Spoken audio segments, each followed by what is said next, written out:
That was aggressive. Welcome, everybody, to the Saltcast IRL Tuesday afternoon live stream.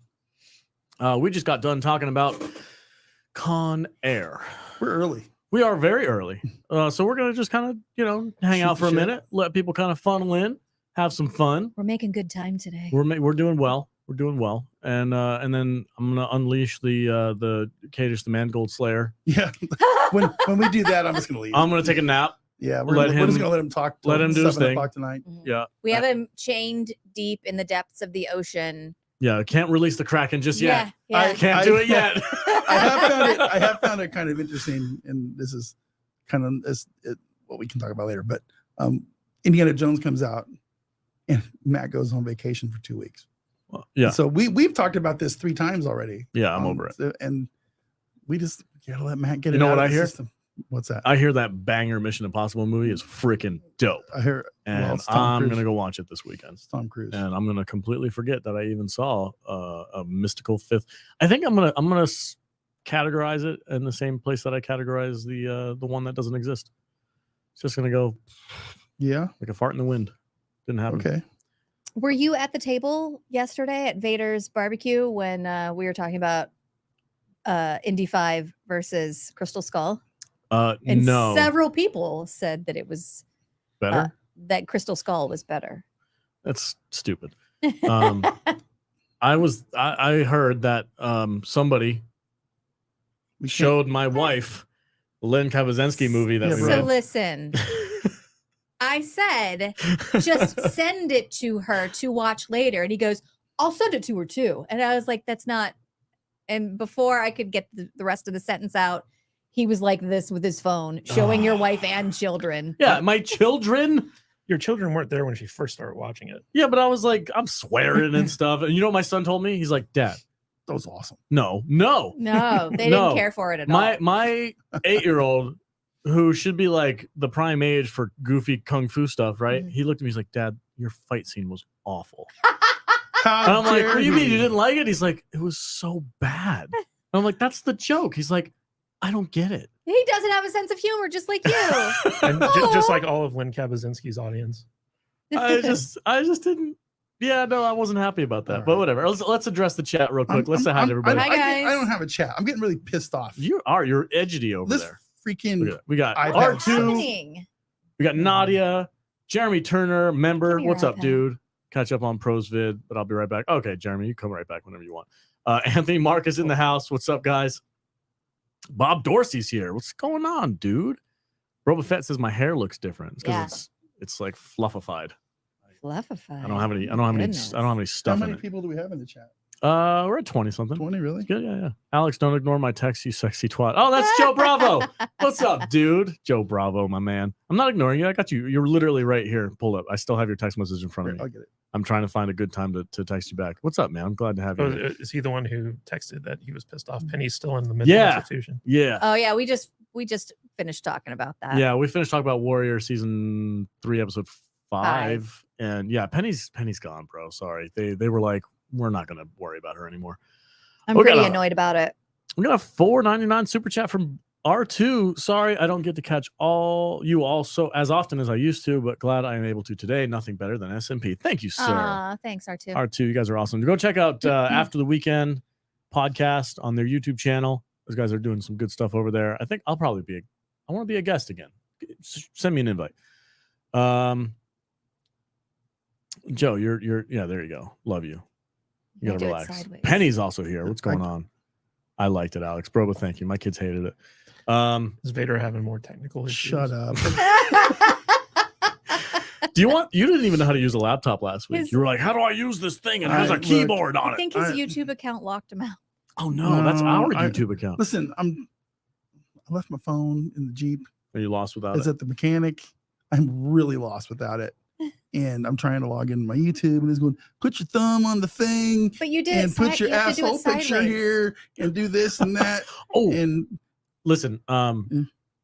I'd like to bring this up in the chat too. See, so I'm a user of Steam for my video games and stuff like that, and it only allows you to log on one computer at a time, which I find frustrating. But I logged off of this computer here so that I could log on to it at my home computer, and it sent me through this whole like mhm. "Are you a robot?" thing. Oh, that is the most annoying thing. It was like 20 minutes of my life. It's not just like, fill out this CAPTCHA and like, okay, you're not a robot.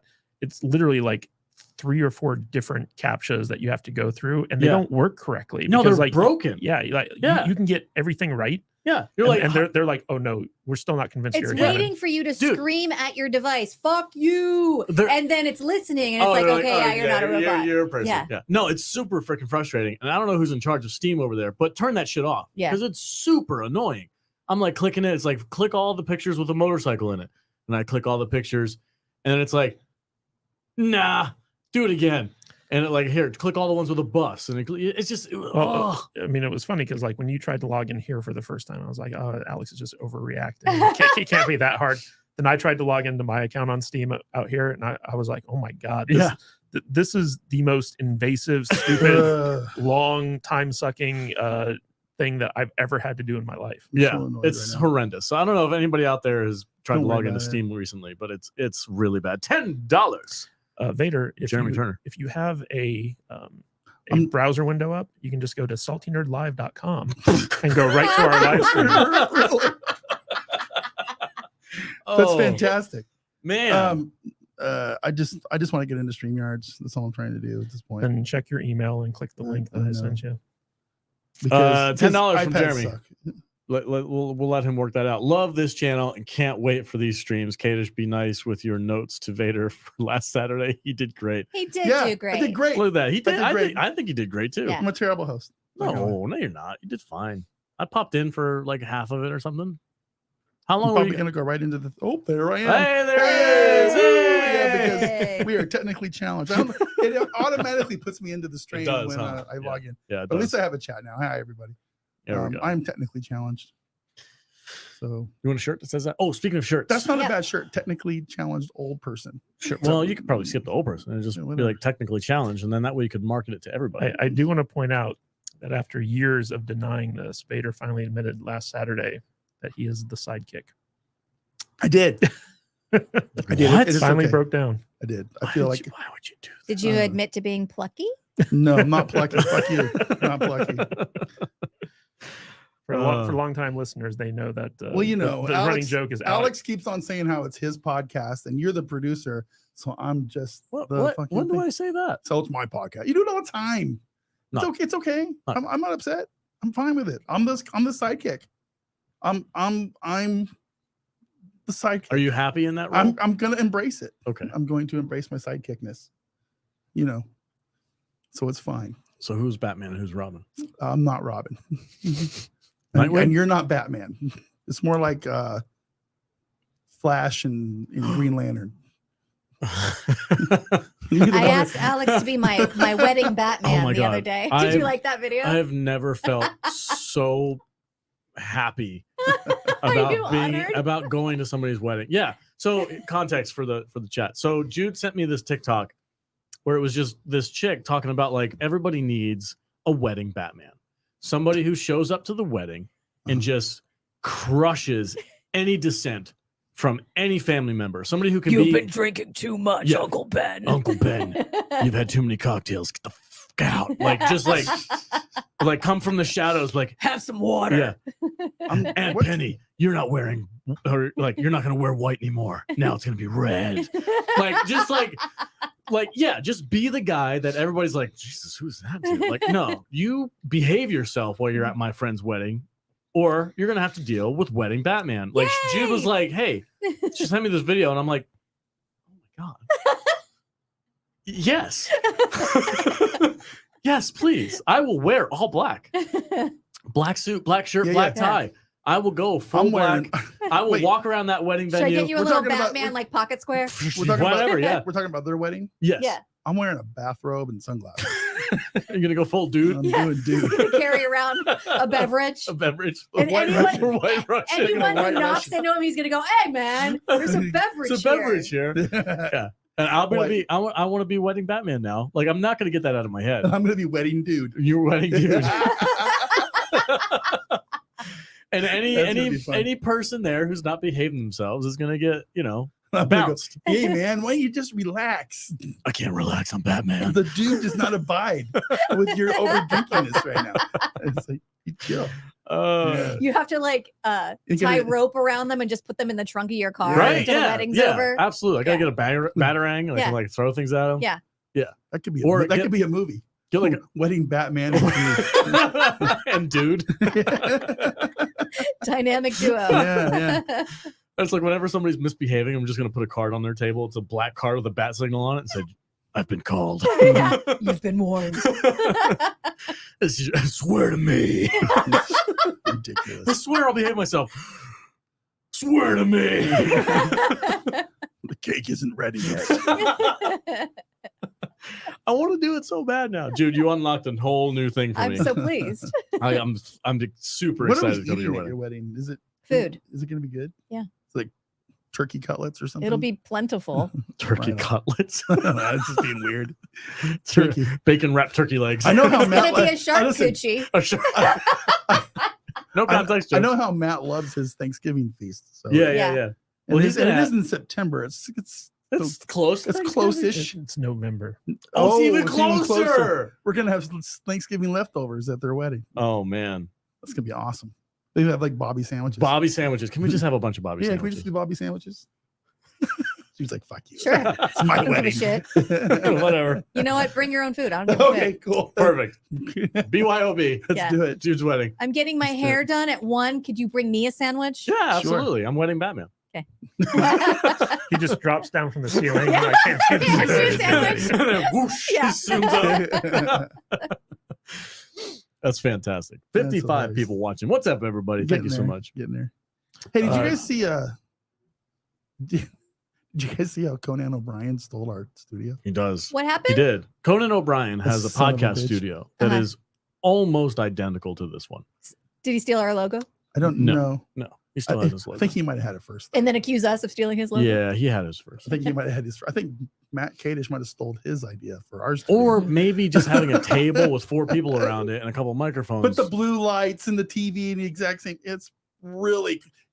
it's if you logical. put- if you It's put- logical. It's if you highly put his logical. thing up against our thing, you could play spot 5 differences game. You know the game. Pretty close, yeah. Yeah, it pretty would be close. really funny. Well, luckily, you have red lighting, Mhm. and I have Do blue yeah, lighting. Yeah. Well, So we that- all had the it's same. just color. like the 3D glasses on our logo, Yeah. red and blue. That's why we did it, because it's cool. and he we're- gets cool people like Harrison Ford.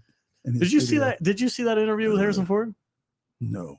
It was No, hilarious. it's- he I liked how Harrison Ford was bitching that people need to go to the theater more, and they're like, "What's the last movie you saw in the theater?" He was like, "Indiana Jones at Cannes." It's like he doesn't go to like regular theaters, but he's getting on everyone. It's like you got to go to the theater. Yeah, of course he does. This is his job. He's being paid to tell people to do that.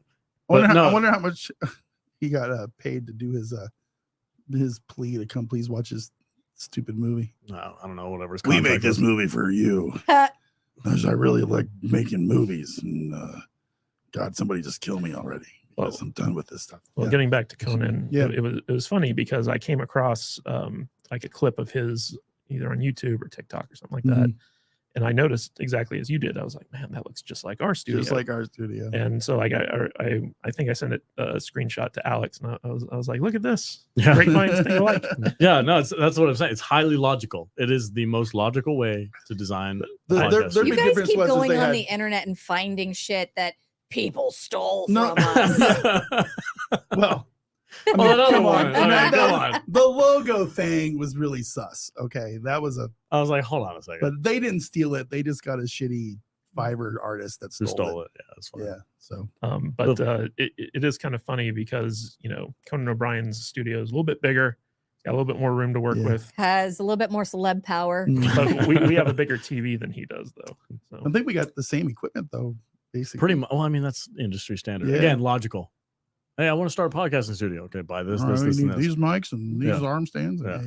Yeah, I'm just gonna talk into this vodka yeah. bottle. But they have their microphones coming out of the middle of the table and kind of Branching out. Yeah, Oh, don't give him any ideas. I kind of liked it. It Well, gave us way more space. They out have there, a but- separate engineer, Yeah. like a booth that Yeah. controls everything. They have a so Jamie? so they have the room to put the mics where they We want still them. need our Yeah. overhead angle so that we could do board games. That's an idea that we had about doing board games. I don't know when I would ever have the time to do that.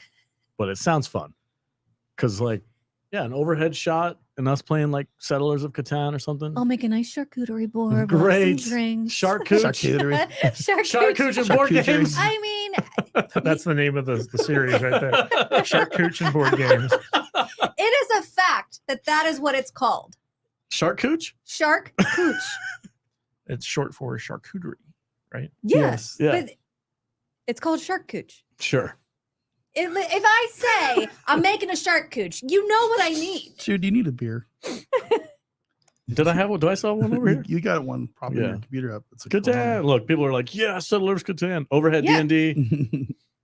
Yeah. Do you guys still have the dice that Naughty and Chris Yeah, it's on my desk. Yeah, it's on in my there. desk over there in the editing bay.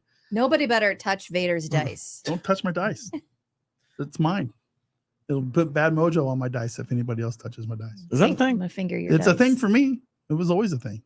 This is Jobu's dice. I've thrown. You know, we're not. I know Matt doesn't want to talk about D&D, but I've thrown away dozens of sets of dice Because people touched them? People touched them. He's told this story on the podcast I did. before. I'm always I'm just Yeah. always shocked that you would like be that superstitious about it. Kind of weird. I'm a little weird Yeah. about it. It's Yeah. kind of like athletes that never wash their socks.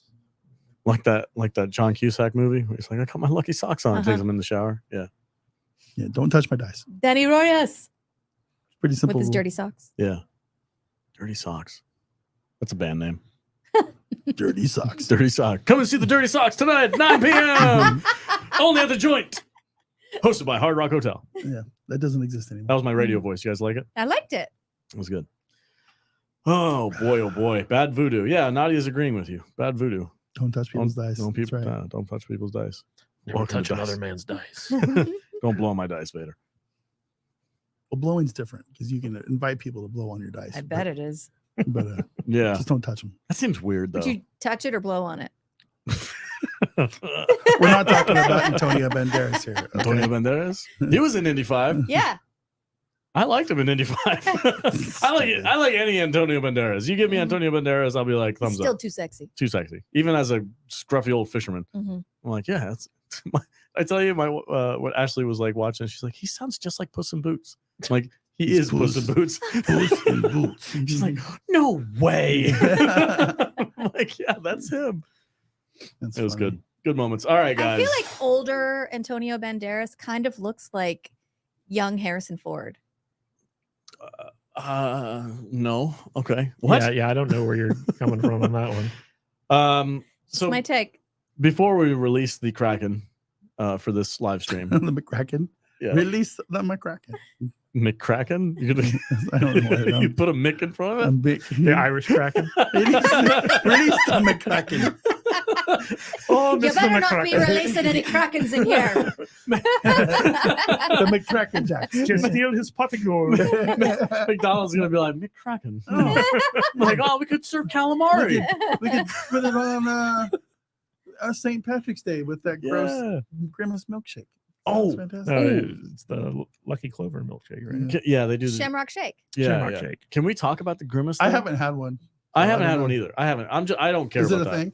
I don't care about that. I care about the I see- online social media phrase that has been created because of this shake. I Which am is what? fascinated by it. You guys haven't seen this? Not really. I've seen some I stuff. only know but about this because of the Red Letter Media review of Indiana Jones. Oh my god, dude! I've been down a rabbit hole this week on social media, like Instagram, Okay. TikTok. It's nuts, super creative, Don't, really fun. Don't TikTok. It's like Chinese stuff. I don't Come have on. TikTok on my phone. It's Don't like do it. I'm like third partying TikTok. Delete that shit. I don't have it on my phone. So the Grimace Shake, it's his birthday, I guess, like I don't know, 58th birthday or whatever Grimace? for Grimace for Ooh. the stupid purple thing. That's exactly what is Grimace? He's a taste bud. What? That's what they said. He's a taste, He's a taste bud. bud. Like one of those little bumps on your tongue. Yes, yeah. the herpes. That's what I was told. I don't know Jude if has it's a true or look. not. Jude has. I don't know if it's true or not. What I'm else is it supposed to be? scared It's right a now. giant purple blob. I don't know. What is Grimace's is- backstory? I need to know. He used to be Grimace. Used to be the evil Grimace. He used to do bad things. With and- Hamburglar? Yeah, he was on the Hamburglar side. Oh, Which makes sense because in my memory, when I think of all like the McDonald's characters None back of this makes sense. when I was a kid, Uh-huh. that the Hamburglar and Grimace were always together. Like they were Yeah, the yeah. evil ones, right? And everybody else Yes. was like, "Oh, hamburgers." I don't know Some how this terrible works. hamburgers. And Weird. obviously, I don't eat a lot of So McDonald's. Grimace milkshake, is it purple flavor? What is it? Well, I don't care about the flavor. It's like vanilla and grape or something like that. I don't know. But it's purple. When Is it purple? so Yes, it's purple. people started doing this thing on social media where they would take a sip and say, "Oh, I'm trying the Grimace Shake first time. This is gonna be great. Thanks, McDonald's." Take a sip of it and be like, "Oh, that's really good." And then hard cut to them dead on the floor, covered in purple goo, Not just dead, in some cases dying horrifically. dying horrifically, Why are like we not strung doing up this? by the in neck. the throes of dying. like gargling purple goo, like twitching in their death throes. This one girl was stuck to a ceiling. It's incredible. Like these videos are so creative and so fun. That sounds like something we need to do. I thought about it, but I don't like. I didn't know how weird Especially we wanted to you get. two. You and Jude We would are totally all do that, about this stuff. but I would go too far. I would want to make Oh it my legit God. though. Yeah, it's awesome. That is hilarious. It's awesome, dude. Everybody's doing it. I'm like, this is so fun. And it's just a weird internet craze. Grimace is the pink stuff they put on fake meat at fast food restaurants when it's been left out for too long before it's cooked. That's Grimace. Oh, That's the pink slime, I believe. yeah. Nice. Fast food's gross. Gross. Don't eat fast food, kids. Yeah, that's the social media thing that I was kind of like following around this weekend. I'm like, this is fascinating, and they were super fun. Like this one chick was like stuck to a ceiling, like it was Stranger Things or something like that. She was all bent up and like, wow, just dying. I'm like, this is amazing. I love it. Sometimes the social media culture comes up with a real zinger, and that's pretty funny. Mm-hmm. That's pretty funny. Because it came from another. What's up, No Money G? We're gonna save that comment for when we talk about Indy 5. So it's It's after 2. is it after 2? Yeah, well, you know, Oh, we're all right. We're expecting some guests too tonight, right? We're supposed to be getting Tom and Supposedly. all right. They'll get here when they get here. Yeah, okay. Yeah, whatever. We Yeah. got here a little early, so we just I thought mean, we we're would shoot the shit. shooting the shit. Andre's on Norwegian time, so Oh, he's like it's 9 late. hours. He might be Ah. asleep, so who knows? You know how difficult it is to schedule a photographer in a place that's 8 hours ahead of you? It's a thing. Yeah. But yeah, the Grimace Shake is cool. I thought it was really funny. I don't Are know you gonna if try it? It's a little too late now. Like the Well, we trend need, is we, need, over. we need to start some. No, kind of new are you gonna trend. try the shake? No, God, no. No, hell no. I don't go to McDonald's. We need to start Gross. it. We need to start a new trend with like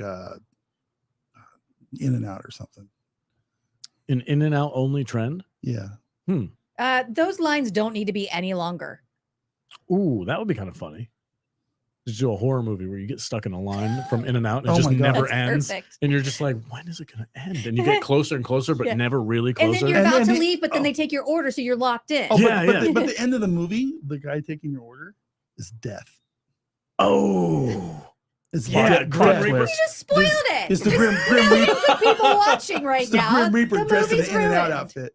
yeah, with the little tablet, like shoulder strap Yeah. thing, So, Yeah. so you die. holding with the thing. You and it's die. like, Then you have to pay. give me And, your order. and they have to reread your shit back to you yeah, like 12 times yeah, to make sure it's all correct. And it's always right. of course. They Yeah. never mess up. But then purgatory is when you're watching them make your shit through the Through the window, window. Yeah. on the drive-thru. Yeah, and you're just watching. They're all skeletons. And you're so hungry. Yeah. That's pretty cool. That's a Let's do that. great Yeah, that's idea. a great idea. That's like a great Halloween in That's and like out. a Twilight Zone episode. Yeah, yeah, yeah. We Yeah, could yeah. probably reach. Kadish, reach out. Call, Reach call out. Black Mirror. Call those people up. Yeah, yeah. Netflix will take my call.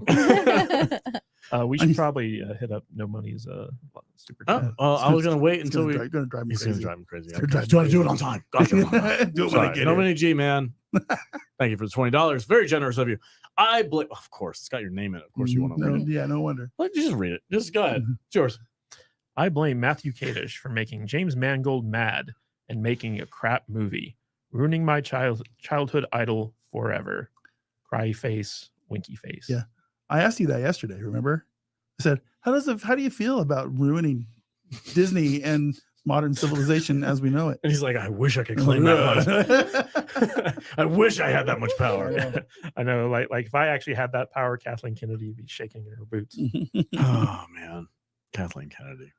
That's Gift funny. the gift that just keeps on giving. I think we could probably put a little bit of a money amount on how much money you cost Disney Studios personally with that tweet. Think so? Is it 0? It's probably a couple $100. I kept at least 12 people from going to see this movie. Wow. At least 12 people did not go watch this movie Because of him. because of his terrible tweet. How many followers do you have on Twitter? 15,000? Close to 20,000. 20,000? Wow, you're very popular. Man, I don't have that between both accounts that I run. I don't care. I don't even have a quarter of that. I don't even have Twitter. Yeah, Jude and I, we're over here. Matt Vader 74. At Matt Vader 74 on Twitter. I need to catch Kadish now. That's my new goal in life. Fuck that guy.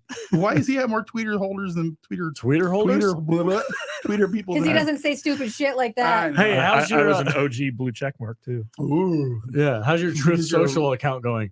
But, I don't even do that. What? Truth Social? He's like, oh shit, I forgot about that. Yeah. How's your Threads account going? Yeah. I signed up to that just to check it out. What's Zuckerberg immediately pissed me off. What's Zuckerberg doing? Is that what that is? Threads? Fucking diddling his doink. Oh, what? did you see Elon Musk was like, let's have a literal he's a dick cuck. measuring He's contest? a cuck. No, did you see the tweet underneath that? Oh no, I did not. Yeah. Elon Musk. I verified this. Elon called Zucker. You verified his cock? Yes, Jude. No, I verified Did you blow on it? that it, Look. it's fine. It's harder. Careful, when I he'll do it. name your kid after a letter in the alphabet. I know. Okay. My kid. What? Your kid. You're using his kids together. What? Let's keep going with this. I don't know. How is this working? He'll combine your DNAs. Is going to make a clone? Is it going to put me in a test tube? Alex Musk, and they'll put it in. I don't know, man. It's just, Can I have that on for date night?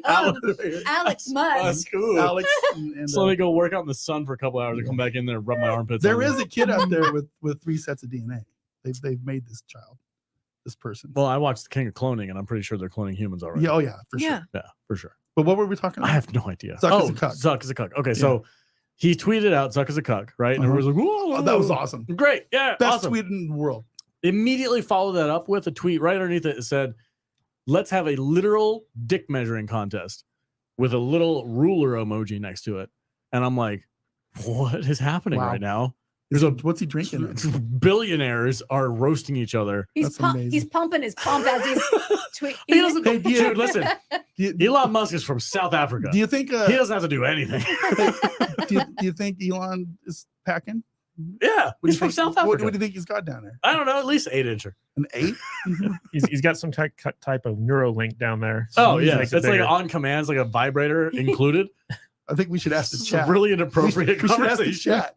What's Elon packing, guys? Let's read that. Like Okay, I'm I'll, excited for us to get demonetized. I'll read this. Nah, that's pretty tame. I'll read this. Yeah, Okay. my wife is in the chat too. Jesus. Oh, my God. R2 says $4.99. JT and I would love to have you all on our new show, Weekend Harder. That's a funny name. You can curse all you want on there. Vader can be as free and salty as he wants to be. Be careful what you wish for, I man. can do that here. Yeah. I can do that here. Well, can you? What are you bringing us new to the table, R2? That's a hard question. I need. What's Weekend Harder? What is Yeah, that? It's like an That's R-rated the sequel version? to their After the Weekend. Weekend softer. That's the prequel. Weekend flaccid. It's the flaccid weekend show. Then they do Weekend Harder. Oh, okay. Yeah. Sometimes I love a flaccid weekend though. Just Flaccid Lay in weekends can be good. Their third live stream is going to be called Weekend with a Vengeance. Yeah. So, Nice. Now they just wrote Not that a bad down. idea. Yeah. JT's like, "Oh, that's really good." Yeah. that's why I have 20,000 Twitter followers. right there. Just You gave got you it. his best shit. Elon has kids to prove function. Dustin thinks he has an 8-inch hoggy. Oh, Yes. man. On the Salty Nerd podcast, we talk about Elon Musk's dick. It's fantastic. Premature weekend. I just, JT has left our Discord. dude, Dana White. R2D2 is R2D2. Yeah, R2. Oh my god. R to the icky. Ricky. Yeah. Yeah, he's left too. He's gone. Premature weekend. Premature weekend. When is the MMA fight? Yeah, thank you, Dustin. Yeah, so now Elon and Zuckerberg are supposed to be fighting, and even Dana White signed off on this and said that he would host it. They would and- make billions. God, the next people who shouldn't be fighting fight. No, I can't wait. Let him fight. It'll be like Boogie and that other fat guy. It'll last for one round. Yeah. And you know Musk is or Zuck is like an actual Yeah. he trains. He trains, yeah. I think but he's Musk like doesn't as much. yeah, but he's got he all used he's to. got all the whole height, weight, and reach advantage. He's got his much bigger guy. Yeah, Zuck's kind of like Plus a, he's His got his- clone works out. Plus he could whack him unconscious with his 11. it also depends on what's the It's like an extra weepon. it also depends on the prep time. are there are no rules. He has the reach advantage. It does. You can like pin him down and go pop, pop, pop, with this fucking, He's like that character from The Boys. Yes. Oh yeah, Love yeah. sausage. Love Love sausage. sausage. It's just like hanging around. It's Musk whack. sausage. Oh, man. Sausage, yes. I was gonna go as him as last year as Halloween, but we didn't have our party. Who would you as love sausage? I was gonna be Love Sausage. Yeah. What were you gonna? I was Like gonna strap a hose to your yeah, I was leg? gonna wear sweatpants, and I was gonna get one of those fucking summer sausages from Kickory Farms. You strap Oh, it- actual strap- meat? Just Yeah, I get was, like just, a I was gonna pool duct tape noodle. it to my waist, so it's just like sticking out through my pants. And then we'll eat it. Paint it fleshy color. Oh. Gross. Now that's a charcuterie. Yes, we have our R-rated show, guys. I'm sorry. Yeah, It this is what is it quite a bit for a Tuesday afternoon, right? People are at work. We're sober. We're not even drinking. Yeah, I had one drink and it's not even that strong. I know. Yeah, but the Zuck versus Musk. This is why drunk 3PO never comes on our show. We're more tame than the Geeks and Gamers guy, aren't we? Is drunk 3PO ever drunk though? I don't think I so. don't know. I've seen Never him drunk. I've never even seen him I've seen drink. him blasted before, but Have he you? wasn't live on air when he did it. No. Love you, man. Love you. Yeah, Jay's awesome. I can't wait to get your book. I ordered Yeah. it. Should be here soon, right? Can't wait to read it. Tesla flashlight. I think they Ooh. come with flashlights, don't they? That's how they charge him up. It's 10,000 for the car, but 25,000 for the I flashlight. have to get the AI flashlight. Okay, I'm gonna pivot here for a second. All right? Yeah. And I know we're just kind of wasting time, but we're having fun. Tesla is not. This isn't a Tesla thing. But did you guys see that thing where they're actually making flying cars now? I did. They got approval from the FAA. They're literally It's building. It's a giant. they're human sized It's a drone. drones, right? It's a huge drone with a cockpit. Yeah, I saw it. They got it. They got Sounds approved. awesome. Yeah, give it to me. I mean, About time. I You're- will lose weight to make the maximum capacity load to get in this thing. They've been talking about flying cars since the what 60s. I need a flying car Give it You to need me. a multi-pass to because fly it. I have been angry since about 1993 that I have not That had my tracks. flying car yet. And I need to have one before I die. It needs to happen. I want to see freeways of flying cars. Oh, you're not gonna see freeways. They're gonna shut the. This is what's gonna happen. They're gonna invent this thing. It's gonna be $200,000 minimum. It's There's gonna be like- $300,000. 300. It's $300,000. So people are $300,000. already pre-ordering them.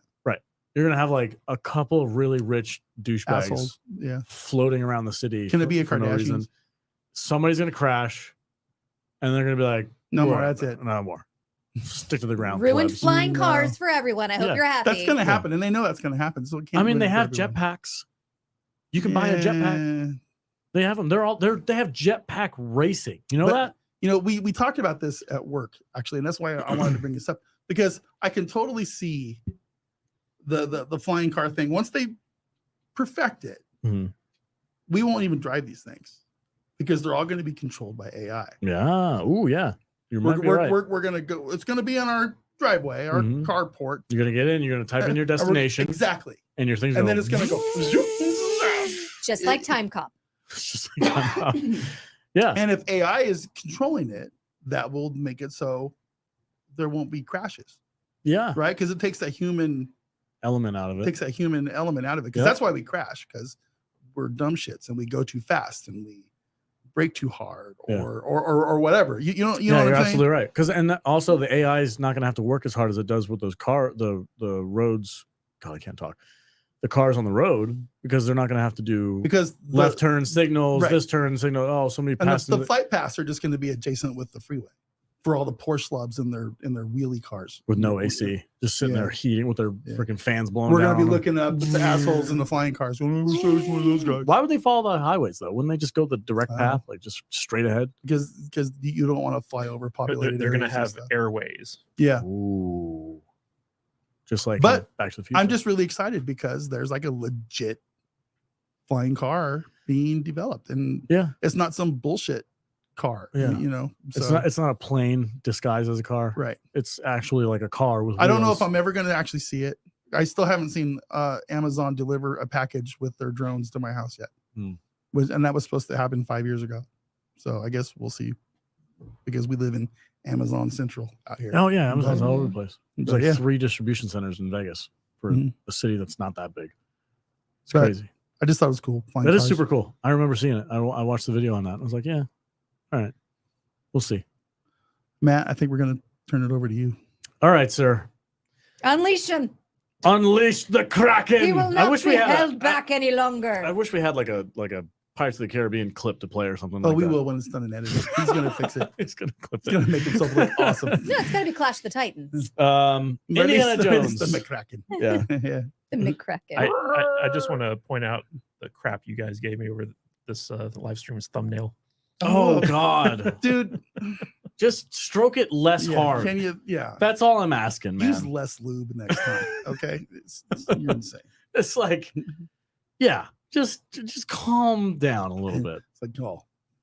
You're with Mangold next to you. I mean, that hilarious. was the Ford versus Ferrari toaster. Yeah, Yeah. I know. So, we know. I know, like it wasn't like I was making a statement or anything. I like This that is movie. fun. Good movie.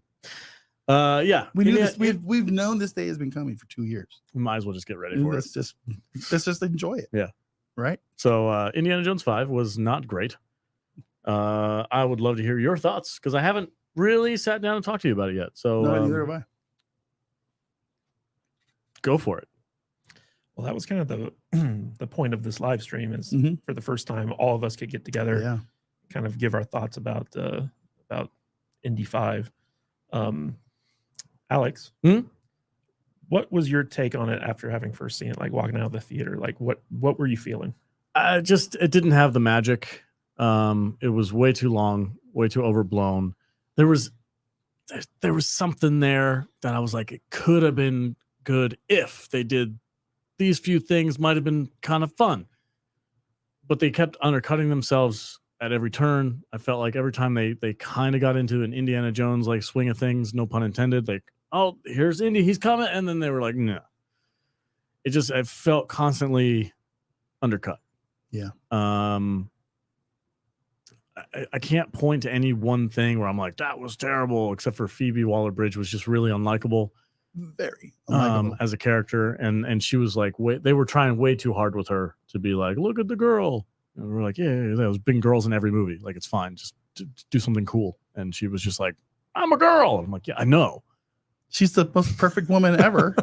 Stunningly good looking, incredibly smart, exceedingly, what were those 12 things she rattled off in the middle of that car chase? Oh, because she had to tell everybody how awesome she was just, while being chased by her fiance, who was just like chill the bitch. Finn Yeah. from Star Wars going, I thought you guys already had your piece about this. We oh yeah, he asked me a question. I'm answering it.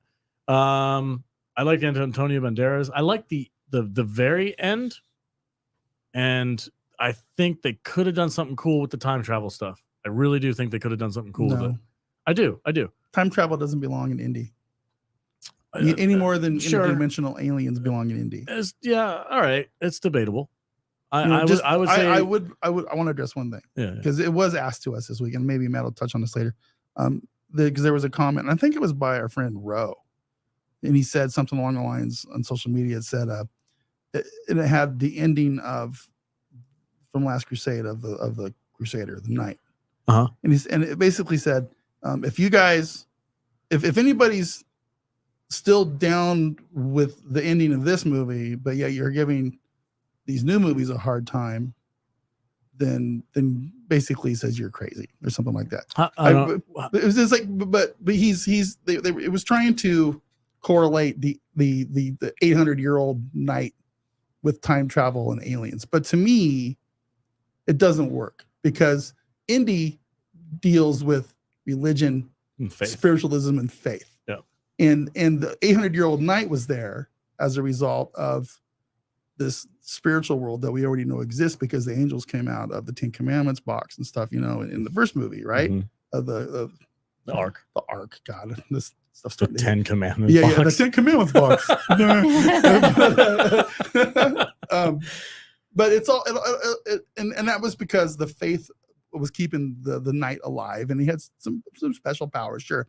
But that is different than time travel and interdimensional aliens. It doesn't correlate to me with the same kind of themes, and that's why I don't like these new indie movies, because they don't jive with what the precedent was that was already set. Does that make sense?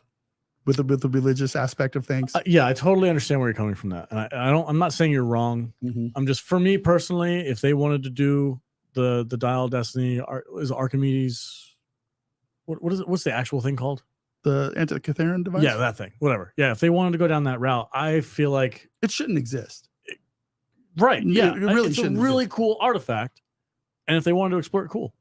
It wouldn't have been any different for me, because I say, like, hey, I would have loved to have seen Indy try to find Atlantis. That's not religious.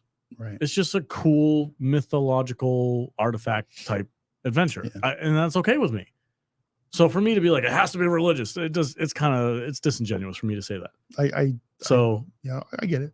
I think I was okay with the time travel thing. It could have been freaking really cool. I don't think it works. Liked Indy as an old man going back and seeing the things that he's been obsessed with his entire life. I thought it was a really neat thing. It could have been really cool, but they punched him in the face at the end, and it just was like, okay, then. Yeah. Anyway, I'm going to pass it over to Kadish real quick. We've had our piece. We said this movie last week. So. I would like to let Jude give an opportunity to give her thoughts about the movie, because we once saw it together. Moi? Yes. I thought, okay, so I've never been an Indiana Jones diehard. It's never been the thing that I'm very passionate about. So that being said, I was never very, we don't need this, like a lot of people were. I went and saw it because Matt asked me to. And in fact, he was like, do you want to go see this movie with me? And I went, yes. Because I didn't care. I went and saw it, and I left feeling like that was, I don't know, fine, I guess. It wasn't good. It also wasn't terrible. But I feel like so much could have been tweaked in order for it to have been a really fun adventure. This movie wasn't fun at all. There was nothing fun in watching this. Indiana Jones was a sad old man, a sad, crotchety old man. And Phoebe Waller-Bridge, she starts off as a bad guy, and then all of a sudden her character switches, and you're supposed to believe it, and I just didn't.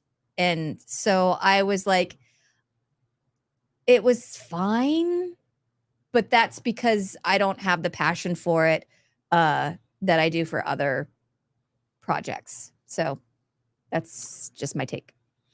Yeah, I mean, I grew up wanting to be Indiana Jones. Yeah. Like, it was a very big part of my childhood. I love those movies, watched them each a million times.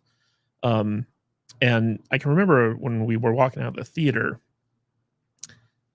I wasn't feeling anything, right? Like I was very kind of neutral about having seen this movie, because like I just felt like it was a forgettable thing that just sucked up like 2.5 hours of my life. And I went into it trying to be hopeful. Like, I stayed away from a lot of like the spoiler discussion about the movie and all that stuff. And so I was like, you know, I want this to be good, because there's no scenario where a bad Indiana Jones film benefits anyone, right? Nope. Right. The fans of the Indiana Jones series want a good Indiana Jones movie. The studio wants a successful Indiana Jones movie. And this is a film where I went from being kind of like neutral, where it's kind of like a meh movie, where the more I think about it, the worse the movie gets. And I was talking to Tom at Matt's barbecue the other night about how after I had seen this movie, I sat down and I watched The Crystal Skull. And to my surprise, I was like, wow, Crystal Skull is actually better than Dial of Destiny. Right. And I walked out of Dial of Destiny at the theater thinking like, well, at least it's better than the Crystal Skull. But it's actually not. It's actually, there's a lot of stuff that's wrong with this movie. And I wanted to have a discussion with you guys about the various stuff, because obviously like there's a lot of things like kind of touched on about like religious versus sci-fi, all types of stuff. One of the things that really stuck out to me, and we'll talk about this a little bit more in depth when we get into Mangold's article that Founding Comics did, is that Lucasfilm has reused the same fallen hero trope in every single one of their major franchises. You have Han Solo, Luke Skywalker, Obi-Wan Kenobi, Willow, and now Indiana Jones. They all did the exact same storytelling trope badly. Yeah. Right. Like normally there's like a redemption arc where like you see like the fallen hero and like come back up to his former glory. Disney is just like, nope, every one of your childhood heroes are pathetic old men now. Yeah. They all just want to die. Luke Skywalker wanted to die. Yeah. Han Solo wanted to die. He was like divorced, deadbeat father. Willow was like, oh, I'm just a con man. Yeah. You know, like all this other stuff. So Lucasfilm has systematically destroyed every single one of their most iconic characters. That made them great. Everything that made them good. Yeah. Yeah. And it's all Kathleen Kennedy's fault. Mhm. I have to disagree with you about Crystal Skull, though. Well, we'll get into it. I'm like, yeah, I've spent, how long has that movie been out? 15 years, 20 years, something. I don't know when it came out, but whatever, however old it is. Complaining about that movie. Yeah, That movie almost single-handedly made George Lucas quit filmmaking because of the fan reaction along with the prequels. We as collective, the royal we, as the dude would say, ragged on that freaking movie relentlessly for years. And now all of a sudden, because this shitty movie comes out, everybody's like, well, that one's not that bad. No, shut up. You don't get to freaking do that. You don't get to rag on something for that long and then all of a sudden be like, well, actually, it's not that bad. You know, normally I would agree with you on this because I have not liked the fourth Indiana Jones film for a very long time.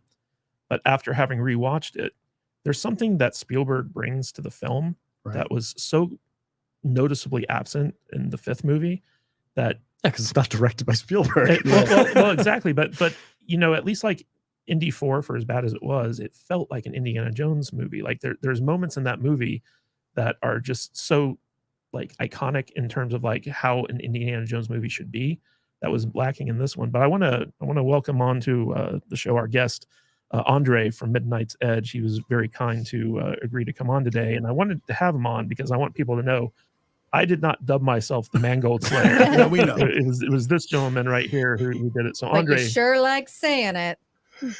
Well, it's a fun thing to say though. Matt, the Mangold Slayer. I like the Kraken. That's not a bad one for you. Unleash the Kraken. Unleash the Kraken. But it's kind of funny because Unleash the Kadish. I can remember when Andre first referred to me as this. I was like, well, I mean, like I didn't slay anyone, you know, like Mangold's still out there, and the movie could be good. And Andre was just like, come on, Matt. Well, you know what I want to see you do, and even beyond our live stream today, is that you have a way of deconstructing something and pointing out exactly why something shouldn't have been made or is poor or bad. It's like he did with the Kenobi show. You know, I mean, I can sit here and I can say, oh, I just didn't like it. It sucked. It didn't feel like Star Wars.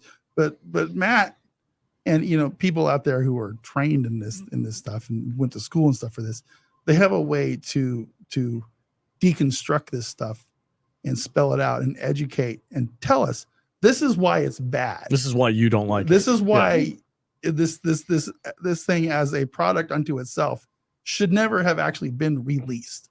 You know what I mean? And I really hope that you take the time to make an hour-long deconstruction video of this movie because we're going to get into a lot of it. It deserves that treatment. Yeah, because it sucks.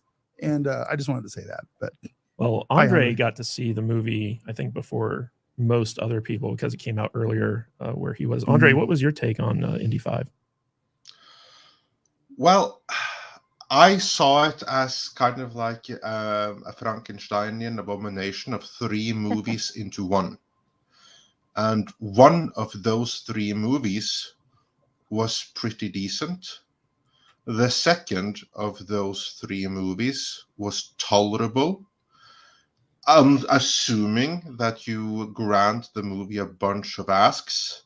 And the third of those 3 movies was absolutely unwatchable and intolerable, is what sunk the whole thing.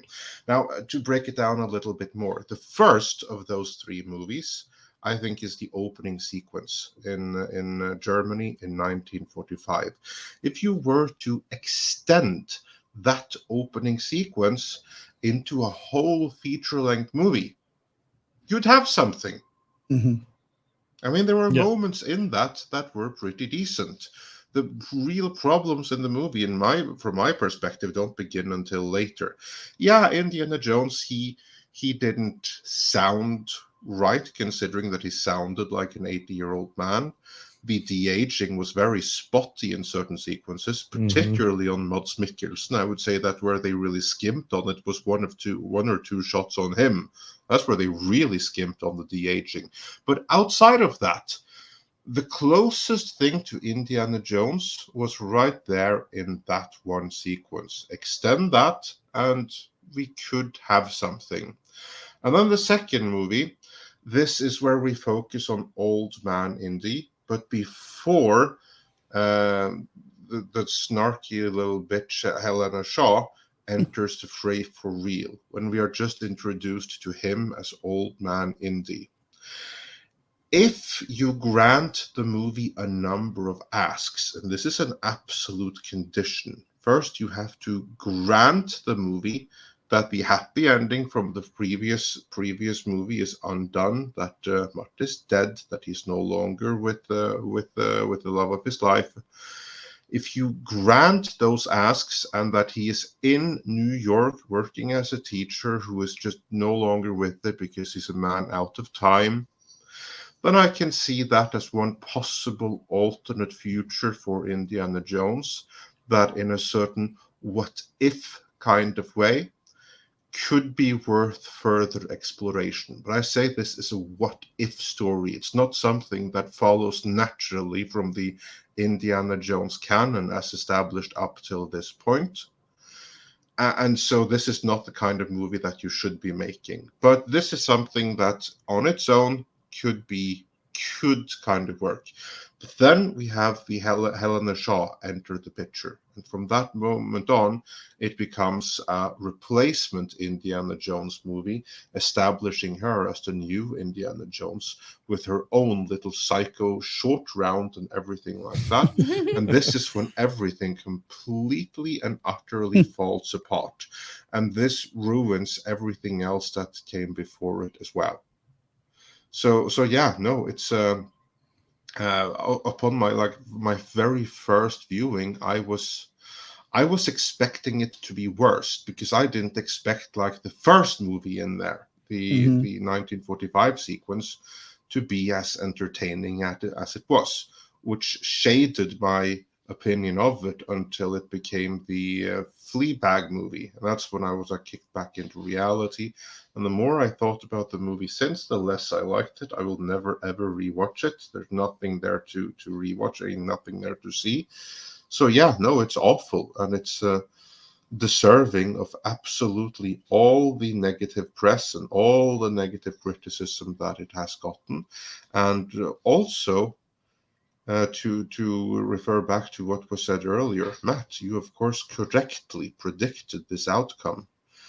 And it was obvious to everyone that this is exactly how it was going to be. There's 2 reasons for this. One, it's Kathleen Kennedy, and it has Phoebe Waller-Bridge. That alone tells us absolutely everything we need to know, that this is going to follow the same recipe, the same Kathleen Kennedy recipe that has destroyed the rest of Lucasfilm. Plus, it's directed by James Mangold. Now, Mangold, he is, of course, is a very good director in his own right. No one can take that away from him. But, and here's the thing, he has a very particular shtick, and that is broken old men. And he makes very, very good movies about broken old men, or he deconstructs some legend where he can turn them into broken old men. But this assumes that he's working with some kind of property or character or something that lends itself to that. Logan, for instance, it worked because Logan is fundamentally a tragic figure. So it lends itself to that kind of deconstruction. So you can do him as a broken old man, and you can break Professor Xavier and everything like that, because they're already broken. You can break their world even more and see how they deal with it for like an ultimate end. It works because it's already there. Copland works completely because this was Stallone wanting to play a broken old character, so unlike the action hero trope he already did, and Mangold was the perfect guy for it. Ford Ferrari, absolutely perfect as well. You're focusing on someone that died young and who never got the price he obviously should have gotten, so it's a broken old man. This is the right dude for it. Indiana Jones is a product of the pulp era. In my worldview, he belongs very strictly in the 30s. He's a happy-go-lucky character, an adventure, everything like that. You can't really take him away from the 30s, and you definitely cannot make him a broken old man. The character does not lend itself to that. I mean, Harrison Ford may think he does, but that's because Harrison Ford is clueless, like most actors. That's why you need writers and producers to decide where these characters should go and not the actors. Because Ryan Reynolds with Deadpool, that's 1 in a million. Every other actor wants to turn all their characters into broken old men and broken old women because that's what intrigues them as actors. But that's not what's right for the character. That's not what's right for Indiana Jones here. No matter what Harrison Ford may have felt about it, no matter what anyone else have felt. So James Mangold, he was always the wrong choice. His mere attachment was a red flag. Yeah, I think that the reason that they chose to go with Mangold was because of his experience in making movies about aging, characters. Broken old men. Well, they knew that Harrison Ford, when they first started filming this thing, he was going to be in his late 70s, right? Like he was 78 when they first started filming. And, they were like, oh, Mangold did Logan. He's one of these guys that's good about telling stories about aging. So we're going to bring him on board to try to, deal with an older indie. I think that was their logic behind this. I mean, the first big warning sign is that Spielberg was like, I'm done. I'm not doing a fifth Indiana Jones. Because this is a legendary director who shepherded 4 movies of this franchise. And I think that Spielberg knew that there just wasn't anywhere else to go with this. And so he stepped back. But I want to get into some of my thoughts about this movie because there's a lot. The more I think about it, the worse it gets. Right? Yeah, I agreed. And Bob Dorsey kind of hits on one of the big thematic problems with this movie. So Bob, for $20, thank you, Bob. The trilogy touched on 3 of the main religions and their backgrounds while fighting oppressive odds. Where is this in the 4th one and a garbage 5th one no one asked for? So the good Indiana Jones movies, Raiders of the Lost Ark, Temple of Doom, and Last Crusade, each movie kind of is based around a different religion, right? First one's Judaism, second one's Hinduism, third one's Christianity. And one of the interesting things about stuff that is based around religious artifacts is that, number one, religion has been a part of human history since the beginning, right? Yeah. So the idea of you have like a archaeologist adventurer going after rare religious artifacts just inherently makes it interesting. But in the very first movie, Raiders, they set the stage for what's kind of the running theme of the franchise, which is that Hitler's after religious artifacts because he's become obsessed with the occult, and he's looking for a mystical leg up to help him win the war. And so, even in the 4th one, like that obsession was transferred from Nazis to communists, right? So the idea here is that there's something more to humanity than just science and facts. Like there's a spiritual aspect that brings in a supernatural MacGuffin, essentially. And the finales of all these Indiana Jones movies have to do with the revelation that magic does exist, based around, like, you know, someone's faith, I guess you could say. Mhm. And that's a very powerful theme, right? That is running throughout the entire franchise of Indiana Jones. And the biggest problem with the fourth movie is that they switch that theme up from religion to science fiction, Right. where you have aliens as opposed to God or spirituality or what have you. So in this movie, they continue with that theme, as opposed to, like, they bring back the Nazis, but they don't bring back the spirituality. And when you have, you know, characters like Nazis in your movie, it becomes a good versus evil, very clear cut, you know, kind of morality tale, right? Nazis are evil, and in order to defeat them, you need to be good. And what can be more good than, you know, artifacts that basically prove the existence of God? Yeah. Right? But correct me if I'm wrong, though, in that opening sequence, Hitler and the Nazis were after the spear that pierced Jesus.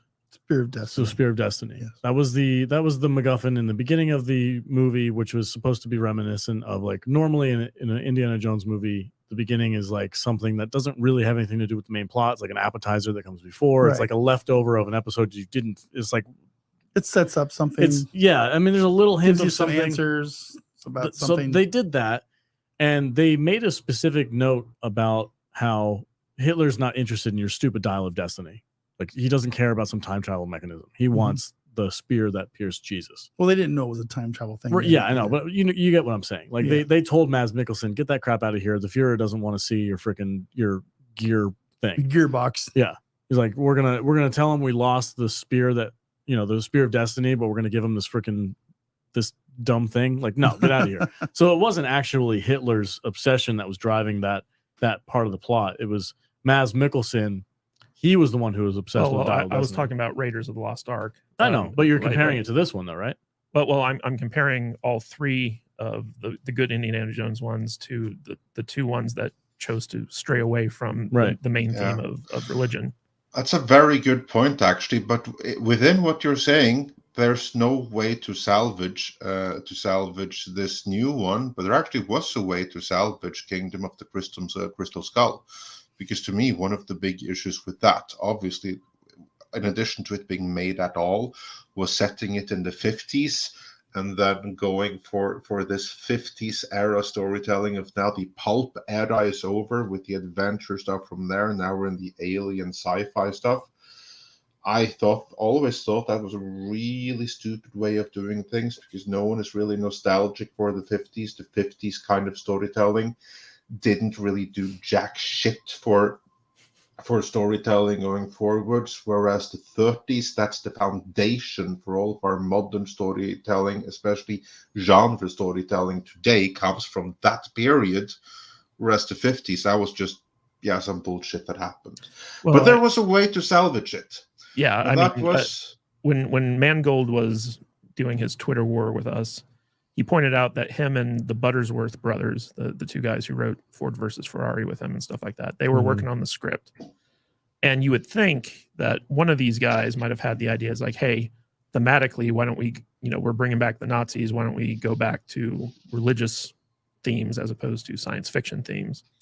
But throughout this movie, they keep saying, like, mathematics is, basically God. It's like, it's not a spiritual thing. It's about hard numbers and facts. Yeah, they did say that. I think there's two sides to that. One is that what you just said right here, Matt, this really excellent take on what's going on, because it's right there for everyone to see, but it's not there for everyone to consciously pick up upon.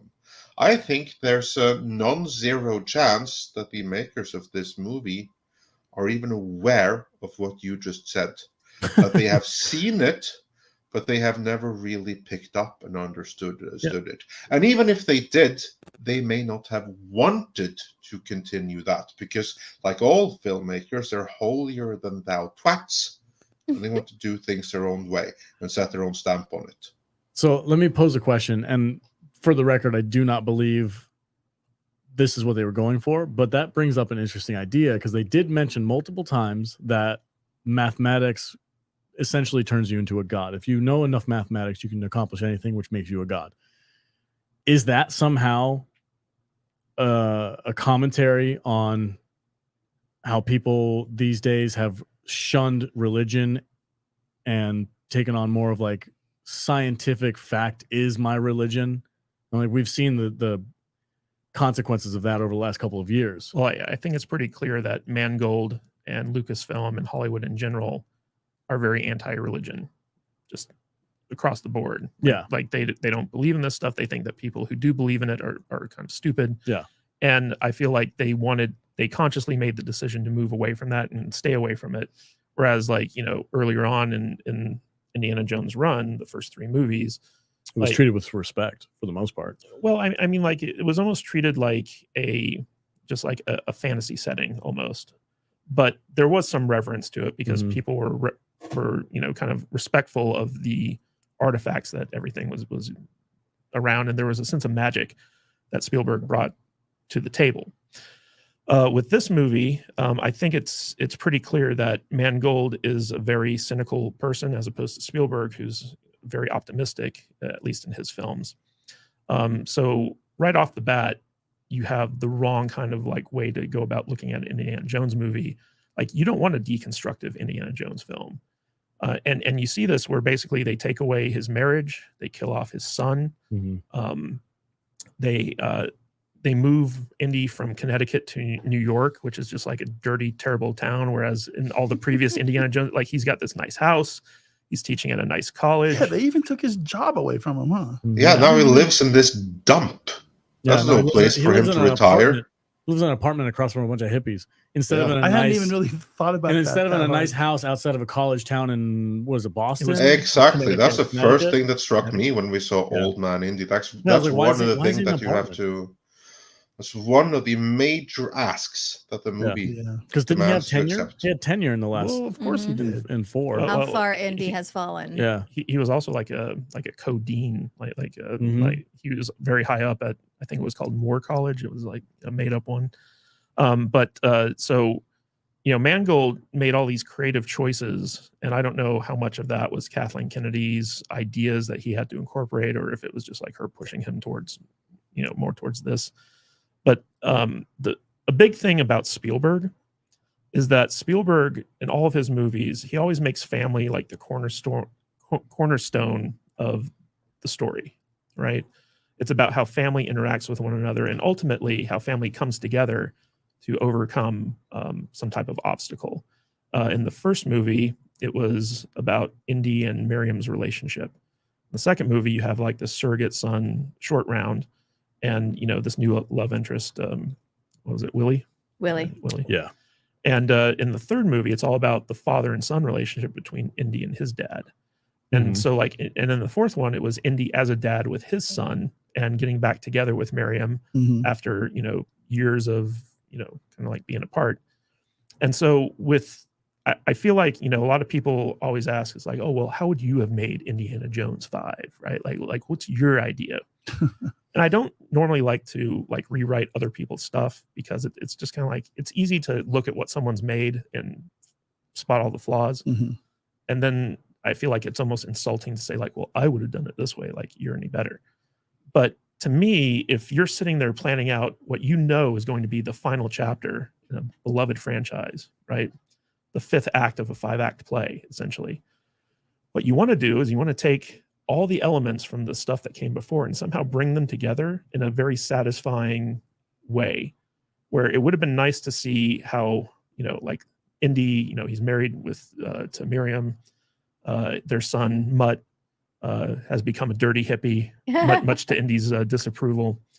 And then all of a sudden, let's say Willie and Short Round come back into the picture.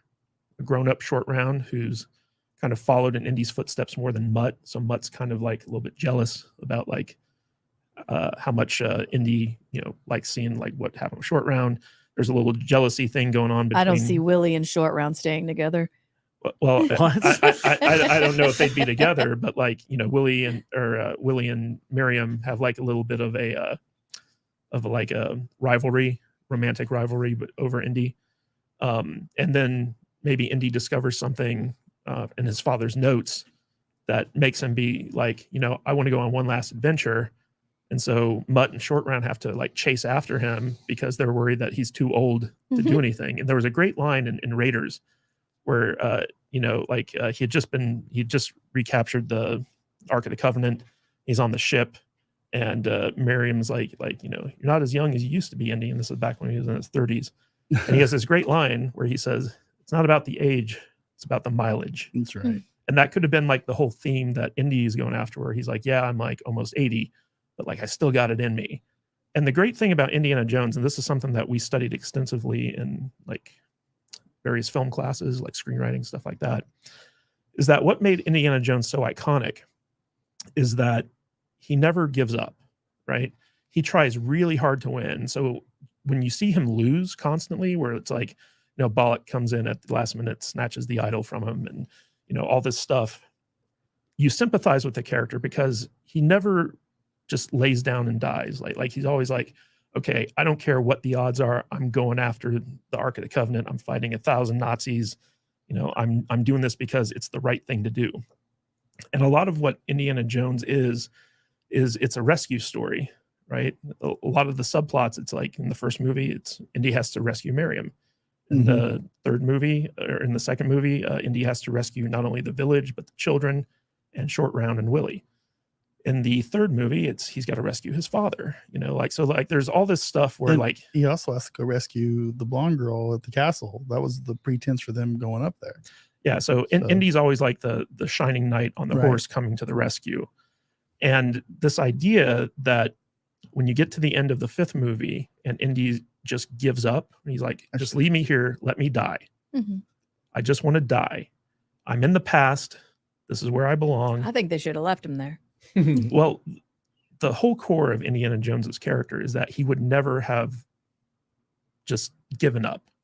Like he's always someone who's pushing forward. And the issue with this movie is that from the very beginning, he's a broken man. We don't see him get broken. He just is. He's not a hero anymore. I need to reiterate that he went to the castle to rescue his dad, not the blonde girl. I'm a little confused at the moment. But yeah. I hate it when I make mistakes like that. It makes me feel like a poser.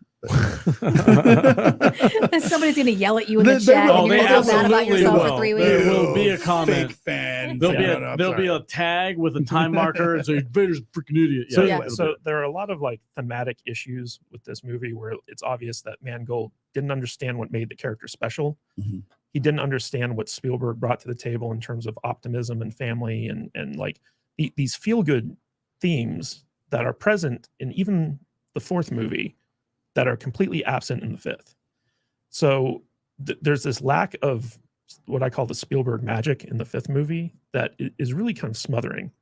Now, Andre is right when he talks about how the first 20 minutes of this film, 20 minutes, by the way, are like a completely different movie. And it is a lot of fun, but there are so many little things that add up to incredible stupidity, right?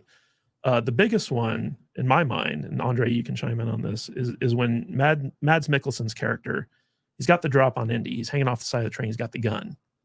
And then the train, which is going probably 80 miles an hour, passes by one of those like weird overhang things. The wooden beam hits him square in the face. Oh, yeah. And it's almost like a I knew you would say that. Yeah. It's almost like a Looney Tunes moment where you hear like the bing, So you're going 80 miles an hour. You get hit in the face by like a square wooden beam. First of all, your head would be taken right off. Dead. Yeah. But let's say that you somehow survive that hit. You're still going 80 miles an hour as you fall off the train and hit the ground. And then decades later, you don't have any facial scars. You don't have like any kind of like weird disfiguration or brain damage. So like stuff like that is peppered throughout this film that I'm actually surprised Mangold allowed to It happen. would have been cool if he had like some kind of weird mask or something that he had to wear at least. You Yeah, know? like Doctor Doom or something. Right, something goofy to make him an actual Yeah. villain looking guy. Before Yeah, we like- get too high on our horse with this, Indy fell out of a freaking plane with an Yeah. inflatable raft in the second. Right. Let's calm down on that's not realistic. Well, like, well, okay. Well, Come on. I get you. in every Indiana Jones movie, there's a certain amount of suspension of disbelief. Yeah, but but- there's some that are worse than others. Like, But Yeah, I but mean, like- Indiana Jones didn't land face first in the snow because that would be the equivalent. Mhm. yeah, I mean, like the raft example that you gave is probably the most egregious one. Clearly, he landed at an angle on the mountain on the raft that would have the accelerated. caught his the- angle just it would have right, been so like, he would you have know, slid down. right. Yeah. Well, sure. also the raft, you know, Yeah, it would have been softened the fall because of like Right. the wind resistance. Dare or you, whatever. sir. But perfect. Come How dare you. on. Come on. But- This I is made like that jump 100 but, times. let's include in this the fact that instead of executing Indy as a spy right away, they take him up a couple stories into the tower and are going to lynch him. Right. But give him enough time to like get free so that he's hanging by his neck, but his hands are keeping him from being strangled.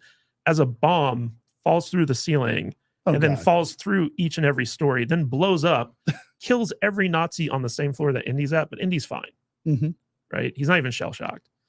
So he gets out of the noose and then he goes back downstairs, knocks out a Nazi driver, pulls him out, dumps him on the ground, gets in the car, and then other Nazis who don't notice the knocked out driver get in the car. And it's just like, what, you didn't see that guy like on the ground there? that was just that was them just biting off more than they could chew. Can I ask you a We're question, just Matt? starting this whole thing off like way too. Yeah, I don't remember half the stuff that he's talking about. Really. How many times have you seen this movie? One time. Just one time? I remember all of that. Yeah. Because I think I blocked a lot of that stuff out. I remember it now when Matt says it, but I had blocked it out Yeah. until. I'm with you, man. I'm with you, Andre. I just wanted to comment on, because we're talking about the first 20 minutes, excuse me, which I thought was the most fun Mhm. of the Mhm. movie. Yeah. It had that sense of adventure. Sure. However, I think my biggest problem with the movie happens during that time, and it's the deep fake This is Yeah. that awful. reminds me of The Irishman, when there's an old Mhm. man beating someone up who's supposed to be like 30. Everything that you saw Harrison Ford doing, Yeah. it looked Like- bad like that. Like you can tell this was an 80-year-old man 100%. performing this. And 100%. throughout the entire movie, I kept asking myself, I couldn't even get invested in the movie because the whole movie I kept saying, I wonder if that's the part where he injured himself and he couldn't come back to Right. set. I wonder if that's the part where he injured himself and couldn't come back to set. I You know- completely agree with you. Like that opening sequence, like on paper and all that, it feels closer to Indy than anything we've had in a long time. Like fighting Nazis on a train. Yeah. Cool, man. Yeah. Way too long. Granted, yeah. Kadish just demonstrated that in the first paragraph of what Right. of what happened. Like that whole thing needs to be cut out. Capture him, get him on the train, and take him on the adventure. It was very, But- very cartoony. It was Yeah, way too yeah. much. When you see Indy jumping between cars, it Oh, it almost looks like looks a like video a, game. looks like a Mario game. Yeah. My wife and I laughed out loud in the theater you for know, that what- part. what- But like, real quick, my final thought on this, kind of agreeing with Jude, is like, I would have been like more on board with that whole sequence because it did feel like, oh, this is like classic Indy. Yeah, go on an Mhm. adventure. But the deep fake technology completely took me out of it. Mhm. I did not find it convincing, not even a little bit. Yeah. It's The scenes that were okay were still like, ugh. And the scenes that were real bad were like, Jesus, just get a stunt double. you It know was like- Yeah. when Get we- a stunt double. And the deep fake didn't even look like young Harrison Ford. It looked like a deep fake. yeah. I was just gonna Sorry, go say ahead. no, it's fine. When we get the face reveal of young Indy there at the beginning, Mhm. it looks pretty good Until he starts talking. until he starts Yeah. talking. And you get the And fake then teeth. it looks weird. Yeah. It looks very weird. And- And then he starts walking around and stuff, and you And can he's, like, totally tell. hobbling. You Yeah. can totally tell it's an 80-year-old dude Yeah. with a young face. And they It's didn't bother to very deep strange. fake his voice either. Oh, No, no, not his at all. voice. Like, oh, it's just Unfortunately, I don't think it was deep faking at all, because if it was, it would have looked better. Yeah. Instead, it is Lucasfilm's own shit proprietary de-aging Yes. technology, Yeah. which they made before deep faking. But since it's their proprietary thing that they paid for, I and hadn't even thought about someone that. high up in the Lucasfilm system gets royalties for whenever they use, for purely political Oh. purposes, they use Lucasfilm's own proprietary de-aging technology. So what you're which saying, is why- Andre, is that the deep fake tech that they have right now, is better than they had 2 years ago when they made this movie. Is that Yes. is that right? Is that what we're Yes, saying? that's Well- what you can now get a free deep faking program that you can CGI augment that's going to look better than Lucasfilm's own proprietary de-aging program. interesting. That's the one that they've been using the whole time. Like, for instance, de-aged Mark Hamill. He Yeah. didn't look amazing. You had like fans that used like freeware deepfake Yep. software and actually improved on it. Same thing with Leia and Moff Tarkin in Rogue One. Fans improved on that on YouTube using free software. How is that possible? Well, that's possible because they didn't use deepfake. They used Lucasfilm's proprietary software, which is worse than deepfaking. I actually am a really big fan of the Tarkin stuff in Rogue One. I thought they did a really good job. That was the best one we've seen. It's the best one we've seen. It was the first one Yeah. From that Rogue they One. put on a film. Yeah. You know. Yeah, And it's that was- also They the spent one some with time on the, it, but they got a young actor. but yeah, they got an actual actor that said it looks a lot like Peter Cushing. Already, yeah, he already Already, looks a lot yeah. like him, and then they did some digital makeup on him. But I didn't think the Princess Leia looked very No, good. in she that was movie. cartoony. That was Yeah. that was The bad. plastic face. But have you guys seen the stuff on YouTube where these guys the Solo movie? They just replaced the wild, Aaron Eckhart or whatever his name was. yeah, that's proper deepfaking, With Harrison Ford's old. which we don't see in actual Lucasfilm products. Crazy. So I'll also note that this is the only Indiana Jones movie that didn't start on an image of some type of like Paramount logo Isn't that mountain. nonsense? I- Come on. I mean, like they switched the Paramount logo with the Lucasfilm logo, so like they didn't like fade into like something like that. But every Indiana Jones movie starts with like that iconic image of the summit, Mhm. right? Mhm. Even the fourth one, which was it, It was a gopher mound. yeah, Yeah, exactly. Let's not Which talk was- about. Oh, that movie's not so bad anymore. Shut up. It's bad. It's still bad. It's still bad. It still sucks. I do not acknowledge it. So one of the interesting things about the fourth movie, though, is like they actually give you a lot of kind of Indiana Jones history, which is now canon. Mhm. For instance, Indiana Jones being part of the scientific team that analyzed the alien saucer crash at Roswell and the alien autopsy, which you have to have major security clearance for, Mhm. right? And in the fourth movie, they make a point to say that during World War II, Indiana Jones was a member of the OSS, the Office of Security Services, which was the American intelligence service that predated the CIA. It was like the precursor to the CIA, right? Right. So in this movie, they have the CIA involved, trying to track down Helena and her weird astroglide thing or like whatever it is. And they don't know who Indiana Jones is. It's like Indiana Jones has been a part of like some major government operations. You'd think that they would have like some type of file on him, right? And they just kind of gloss over that because I don't think Mangold actually did much research into who Indiana Jones was. No. It's apparent. Yeah. And so like there's a lot of little things like that kind of spread throughout the movie that really, the more I think about it and the more I start picking these things out, the angrier I get Mhm. when it comes to this film, because it was just obvious that I think Mangold was trying to not piss off Spielberg, but at the same time he wanted to go in a direction that Spielberg hadn't gone in, probably for good reason. But it was all to the detriment of the movie and in service of Mangold's ego. Like we know for a fact Mangold lied about this movie a lot. Oh yeah. There was a lot of rewrites. There was a lot of reshoots. I think it's pretty clear that Helena Shaw, Phoebe Waller-Bridge's character, was meant to kind of like take up the Indiana Jones torch Yep. Mhm. and carry the franchise forward after Harrison retired. I heard that there were 6 different endings shot to this movie. This is the After the standard fact. Lucasfilm way. But Matt, if I may, I think there may have been another reason why Mangold was upset and sore and got emotional on Twitter and everything. I think that what happened was that he probably came into this with the best of intentions, thinking that, yeah, now he's going to make an Indiana Jones movie. And at some point, he realized he wasn't making a James Mangold movie. He was holding the camera for a Kathleen Kennedy movie. Yeah. Yep. And I think that at some point he realized, shit, this isn't going to work. This is going to be a disaster. But there's no way out of it. Kathleen Kennedy is the one he answers to. That's his boss. He is not in a position where he can say, no, we're going to do this. No, if Kathleen Kennedy says, no, she is my insert and she is going to do this and be the real hero here. I don't care what you think about it. You just go and break him, and other than that, make her the hero.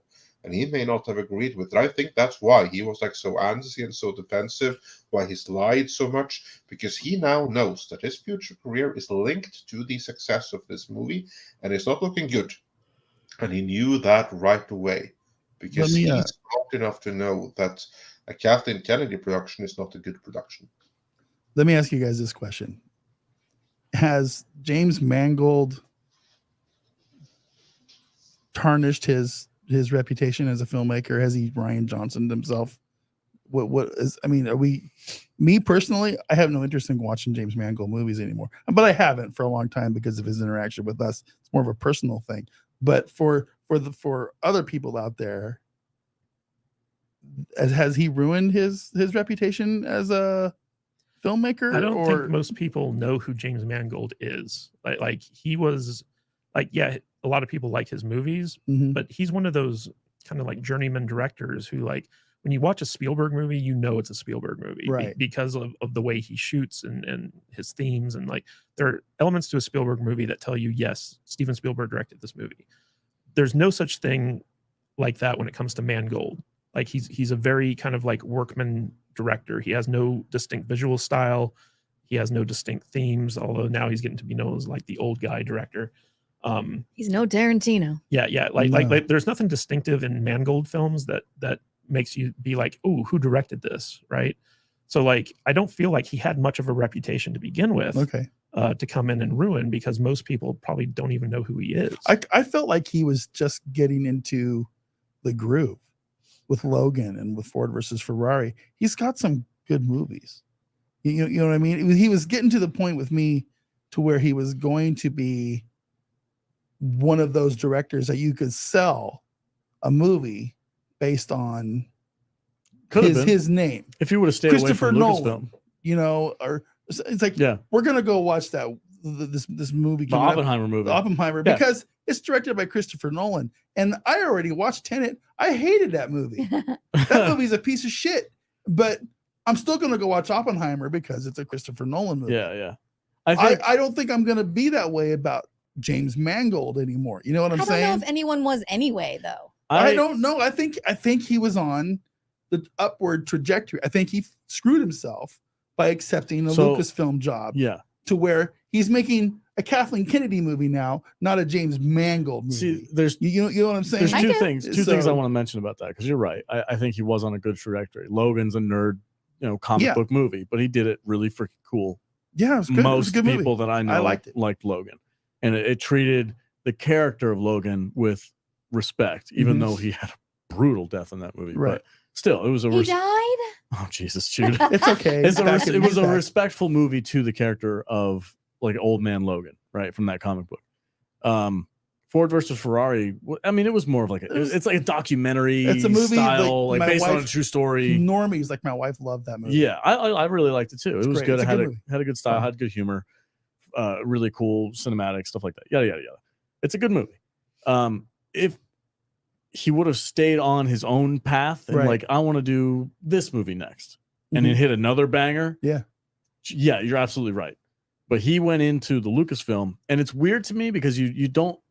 It's weird to me because Kathleen Kennedy, prior to this movie being made, already had a terrible reputation of working with directors. Yeah. So it's really weird to me that we would even have agreed to have done this thing to begin with. It's very strange. And he just saw Indiana Jones. Shit, I'm going to direct an Indiana Jones movie. Yeah, I think there might have been a pride thing in there for sure. But taking the Lucasfilm as a paycheck, and then I get to play with, and then we're like, hey, we'll give you. Maybe they were like, hey, we'll give you a Star Wars movie too if you want. That's another fat paycheck too. I can mess around in the Star Wars sandbox. But he went that direction. And it's funny. I think there's a certain type of person that wants to work in that environment of Lucasfilm, which everybody knows the reputation now. You get the people who want to attack fans. Right. Like, I know you guys don't like him as much as I do, but Colin Trevorrow, he did Jurassic Park. Quit. He quit So working fuck for you, Lucasfilm Kathleen Kennedy. because they did things that he was like, I'm not going to make your movie if you're going to make me do all this crap. Right. You killed Luke Skywalker. I wanted Luke Skywalker in my movie, and they were like, no, he's dead. I have mad respect for And that guy. he bailed. Yeah. And he's never, in my knowledge, has never attacked a fan who's shit on his Jurassic World movies. No. And there's plenty of them. And There's a lot of they're people, not out, good. a lot They're of people not out there good. who don't like those movies, and rightfully so. Whatever, think what you want to think. I don't care. But he's never come after a fan. But this dude signs up for Lucasfilm, and within a year, you guys are freaking toxic. You all suck. You're all wrong. You're basement dwelling pieces of crap. I hate you. Like, he's going off on Twitter on people like Matt. Like, there's a certain personality type. To me, this whole thing started because Matt made his tweet, right? And James Mangold woke up in the morning, early in the morning. He woke up. He probably like had diarrhea or something. He's had a like bad day. He's like having a really bad day. Yeah. You know, Too much Taco Bell. He drank too much the night before, drinking Taco Bell and kind of stuff. And he was on the shitter and he saw Matt's tweet. Yeah. And he was like, this motherfucker. So, and it just set him off the whole rest of the day. You know, he did. He went for it's like 12 hours that day. And he knew, because he probably knew deep down that he was going into a pit of despair that he was never going to be able to get out of. When you get hired because at Lucasfilm, he'd read the script. Yeah. He knew what was going on with this movie. He knew it was a pile of shit. He knew he was crapping on Indiana Jones. Yeah. He knew that his name was forever going to be attached to this big steaming pile of crap, just like Rian Johnson's was with The Last Jedi. And he was probably really pissed off and upset about it. And that was probably the state of mind he was in when he saw your tweet. And you get you know what I mean? You get an employee packet from Lucasfilm that says our fans are horrible and toxic nerds. Yeah. You need to stomp on them. And that's not true. Let me kind of fulfill Andre's title that he bestowed upon me and crap on Mangold just a little bit more. Do it, man. Now, I know a lot of people say like, oh, he's a good director. You know, he's made good movies. Mm-hmm. This is all true. But as the primary storyteller, as a director of something like Indiana Jones, okay, you have a lot of say in how a movie turns out. He chose to make a 2.5 hour Indiana Jones film, and it is filled with action set pieces that are some of the most boring things I've ever had to sit through. Like if you talk about, like, we like to joke about slaction movies, which are like, you know, action movies that are just boring. This is the epitome of a slaction movie. It's one of those traps that directors fall into. I'm going to give you a new word for it. It's a sad venture. Okay. It's one of those traps that directors fall into where like they have set pieces in their mind that they want to film, and they have to figure out a way to jam it into a narrative. And it feels like Mangold had a lot of different set pieces that he wanted to do. And so like he had to figure out a way to work them in there. Like that car chase in like the go-kart thing with the golf carts. Yeah, with the golf carts. That went on way too oh long. my gosh, that was so long. Yeah. And as a director, as the primary storyteller, like you have to know when to cut things back, when to scale things back, when certain story elements don't fit together, and also like how long, you know, your movie needs to be. I feel like he was suffering from Zack Snyder auteur syndrome, because Snyder has no concept. Here we go. Snyder has no concept of how to actually like tell a concise story. I can't wait for his Star Wars movie. Oh, Red Dawn or whatever it's called. That's Rebel Moon. Rebel Moon. Awesome. It's gonna be awesome. Yeah. So Mangold, you know, like I feel like for whatever reason with this movie, he was too indulgent. And I don't know if it had to do with all the reshoots they had to do and all those story reworking and all the COVID issues and stuff like that, because it just might have gotten away from him. But, you know, when you compare this movie to Logan, which I think Logan is a little bit overrated, but it still is kind of a bloated movie, but at least like it was like an interesting film. This movie is not interesting. It just goes from set piece to set piece to set piece. And you're sitting there, and it's kind of funny because the reviews that came out of Cannes noted this, where it's just like, oh, it's just boring and it's Right. too long. And it's like, why are you releasing a movie like this? You know, it needs to be scaled back.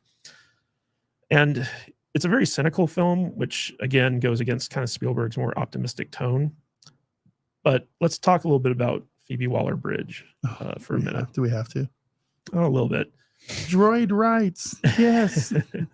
Andre, before what did you think? I was going to ask you, Andre, what did you think of Phoebe Waller-Bridge's involvement in this movie? Well, she was insufferable on screen, and part of the reason why the whole thing was intolerable. So I can only imagine what she must have done to the script. Well, you know what's interesting is so like they cast her in this like big co-leading role in this movie, and she's someone who's pretty unknown to American audiences.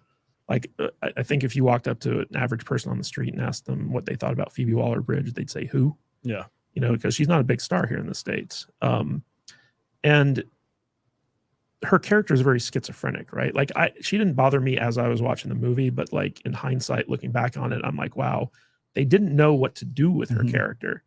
100% agree. Yeah. So like she starts off as like Indy's goddaughter, and then like she kind of like leaves him to be killed by Nazis, and she's like a thief, and she's trying to like sell this museum thing. She doesn't know what capitalism actually is. You know, like she's like this Mangold in his kind of like attack on fans. He talks about how fans don't understand character arcs, where he's like, you start off with a character one way, and then by the end of the movie, they're a different way. And most people just look at how they start off as a character and start criticizing you because of that without taking into account the fact that it's a journey. And to a certain extent, he's right. But I didn't see a whole lot of character development in this movie. Yeah, she just had a change of heart, and they didn't give any reason behind it. It was just, oh no, now I love you. I love you now. And at the very, very end of the movie, yeah, when she's like, "I can't leave you behind." Yeah, I'm like, why? what was this? Why? Like he was a means to an end 5 minutes ago. Yeah. And so I think with her character, I wish that she had been more like nostalgic of you were my dad's best friend and less of a bad guy throughout, because then her not wanting to leave him behind at the end would have made more sense. Well, if Spielberg had been directing this movie, the relationship between Indy and Phoebe Waller-Bridge would have been more like a father-daughter relationship. Right. And she would never have been there, I think. Maybe, but I'm just saying that, like, all things being equal, if Spielberg were directing the film with his emphasis on like themes about family, you know, Phoebe Waller-Bridge would have been like kind of like how Indy was in Temple of Doom, where he was fortune and glory, you know, like I'm willing to sell artifacts and stuff like that. And Indy would have shown her a better way, right? And they would have become surrogate father-daughter type thing, especially with the loss of his son. Like he'd be looking for someone to fill those shoes. Instead, we get a very unlikable character who's basically just like the female Indiana Jones. Like even like her relationship with like the some people are calling him Uniround because of the not eyebrow. short round, shorter or rounder. Shorter around. Oh. The poor bastard. But his like the story of how she met him and how they started working together is the exact same story as how Indy met Short Round. Yeah. You know, he tried to steal from her, she caught him, and then she showed him a better way. And it's just like, how lazy do you have to be? Extremely lazy. Just copy and paste that relationship. So like, I think that laziness. That's an Easter egg. I think that was an attempt at nostalgia. Yeah. I mean, an attempt at nostalgia would have been like Indy talking about Short Round and his relationship. Yeah. But if you mention Short Round, then they have to ask why he's not there. Yeah. So we're just pretending like that never happened. But that goes back to my idea of like the fifth and final Indiana Jones film should have brought together as many elements from the previous films as possible to not only satisfy fans, but also give a proper send-off to these stories that we've grown up with that have shaped, in some cases, the lives of like a generation of men. So there's a lot of stuff that, from a creative standpoint, Mangold just completely fumbled. Like he was just completely, I don't know if he was tone deaf to it or what, but this whole thing where he's like, audiences don't understand character arcs and they're attacking how a character starts off instead of like, you know, looking at like the bigger picture. It's like, well, when you take characters people love and make them shitty, and then try to replace them with characters that aren't likable and can't possibly hold a candle to them, you're gonna get some pushback on that. Like, you would think that Mangold would be a savvy enough storyteller, or have some type of like sense of story, where he would know that, like, hey, maybe we shouldn't have Indy be divorced and have his kid killed because he was rebelling or like whatever. Maybe we should have shown that Indy is in a good place and he's trying to recapture some of like his youthfulness by going on an adventure. Pick and choose the battles that Indy has to face in order to just exist in this movie. Yeah, like this is not, a lot of people call him Jake Jones, because he's not the Indiana Jones that we even got in the fourth movie, where like he was older and stuff like that. So there's a lot of stuff in this movie that is very questionable, not from a creative standpoint and from a kind of like a trade standpoint, in the sense of like it being too long, too many action set pieces, not enough characterization. But the Phoebe Waller-Bridge issue, I think, is a big deal, because like you need a younger person to handle a lot more of the action, because Harrison Ford's like so much older, and nobody liked her character. She was just kind of there for the most part. And when she wasn't just there, she was annoying, and she wasn't funny. And it was just like one of those situations where they're trying to make fetch happen, and fetch isn't happening, right? They're trying to make Phoebe Waller-Bridge a star, and it's just not happening because audiences don't like her. I feel like there was a way where they could have made her likable. I don't either. They didn't do it. I agree with you that I think that she could have been more likable, but also I agree that she was a completely unnecessary aspect of this movie. I think, honestly, if they were going to have a younger female help Indy defeat these time traveling Nazis, it should have been the black CIA lady. No, she wasn't necessary either. She would have been. She was just an insert. She would have been if Phoebe Waller-Bridge wasn't there. She could have been the one that said, "Hey, the freaking CIA is working with the Nazis. I need to stop this." The only guy who knows how to help me to do that is Indy. She had absolutely 0 point in this movie.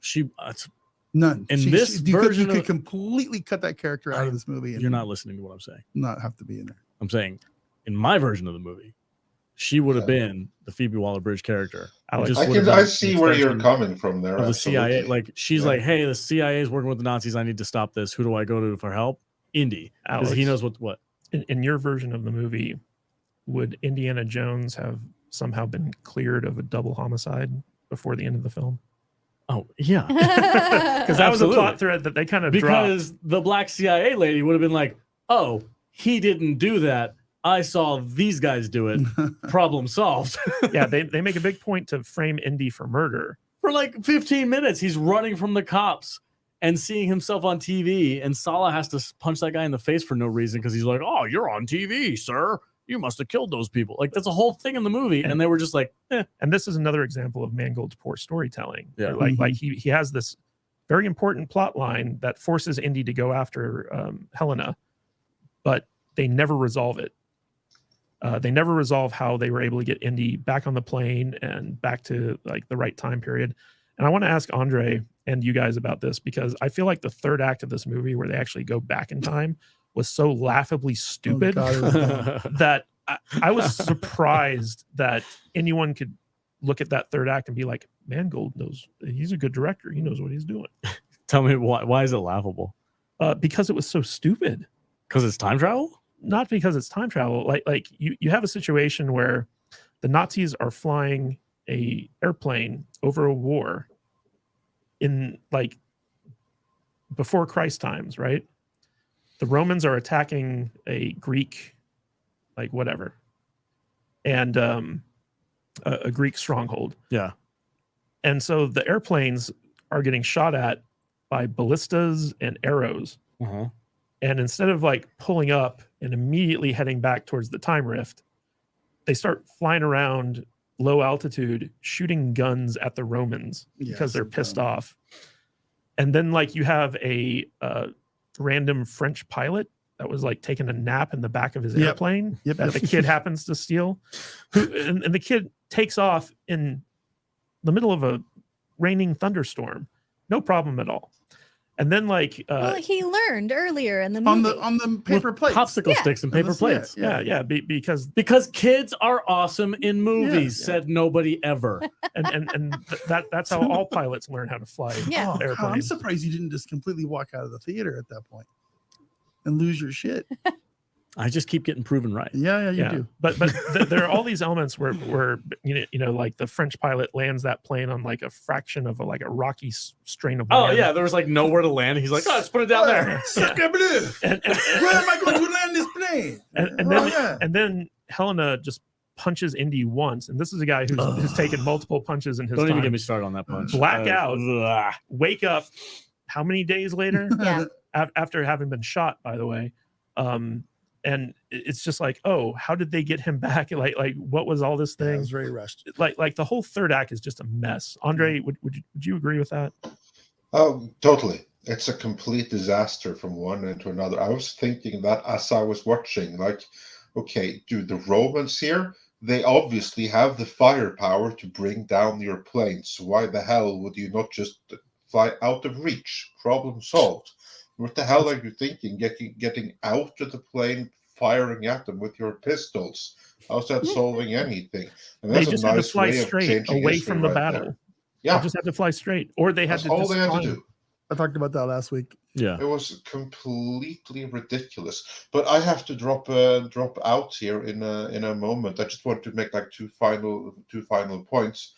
One on Phoebe Waller-Bridge, because I think that you guys, you're honestly giving James Mangold too much credit here, Mhm. or maybe too little, depending on how you choose to look at it, as if he had like the choice of giving her an actual arc. She doesn't have an arc. She doesn't need one because she's Kathleen Kennedy's self-insert. Yep. And Phoebe Waller-Bridge is the perfect Kathleen Kennedy self-insert because most Americans may know her as Fleabag and nothing else, but in reality, she is British aristocracy. She is posh, she is married very well, she's filthy rich, she is everything the idealized Kathleen Kennedy wants to be. That's why she's there. And I think she's a big part of the reason for James Mangold's frustration, that he was forced to deal with her, and only in production did he realize that's what it meant. He obviously knows that this character has no worthwhile arc whatsoever, but ain't nothing that can be done with it because this is how Kathleen Kennedy wants it. Part of why you got to be a Slayer on Twitter. And as for Mangold himself, can he move on from this? I think he can, because as was accurately pointed out, he is not yet at the level of a Chris Nolan. He would need 2-3 more Ford Ferrari level hits to Mhm. be associated with his name before that would be the case. Now, in this particular case, that actually works to his benefit, because no one knows his name well enough that they're instantly going to recognize it to his recognize or associate his name with this particular stinker. So all he has to do to bounce back is make another relatively low budgeted movie like Ford versus Ferrari, and in the trailer is going to say from the director of Logan, Ford Yeah, but versus Andre, Ferrari. he's making a Star Wars movie now. Yeah, well, on paper. yeah. We haven't seen it yet. We haven't seen Yeah, it. He's, we he's haven't doing the seen Ten that yet. Commandments of Star Wars, guys. Oh, of course, if he does make that Star Wars, then all bets are off. But if he wants to salvage his career beyond the paycheck, and to be fair, it's very easy to say paycheck, but that paycheck, that could very, very well be equal to all the other movies he has made so far in his career. Indiana Jones was a very, very expensive movie to make, but not all of that money is up on screen. Like, for instance, Harrison Ford, 20 million right there. I don't know how much was paid to James Mangold, but double-digit millions, I'm sure it was. He was probably paid, I'm not even joking, he was probably paid more for this one movie than all his other movies up till this point combined. And he's going to get the same thing for a Star Wars, if that happens. Yeah. Is Kathleen Kennedy going to go to Bob Iger right now and say, hey, I want this guy, the guy who just lost us like 250 to 300 million? I want him to do the next Star Wars. Oh, yeah. In addition to that woman from the World Economic Forum. That's really going to go down well. That whole story is going to keep us all in videos for the next 6 months, Andre. So I would not. I would not.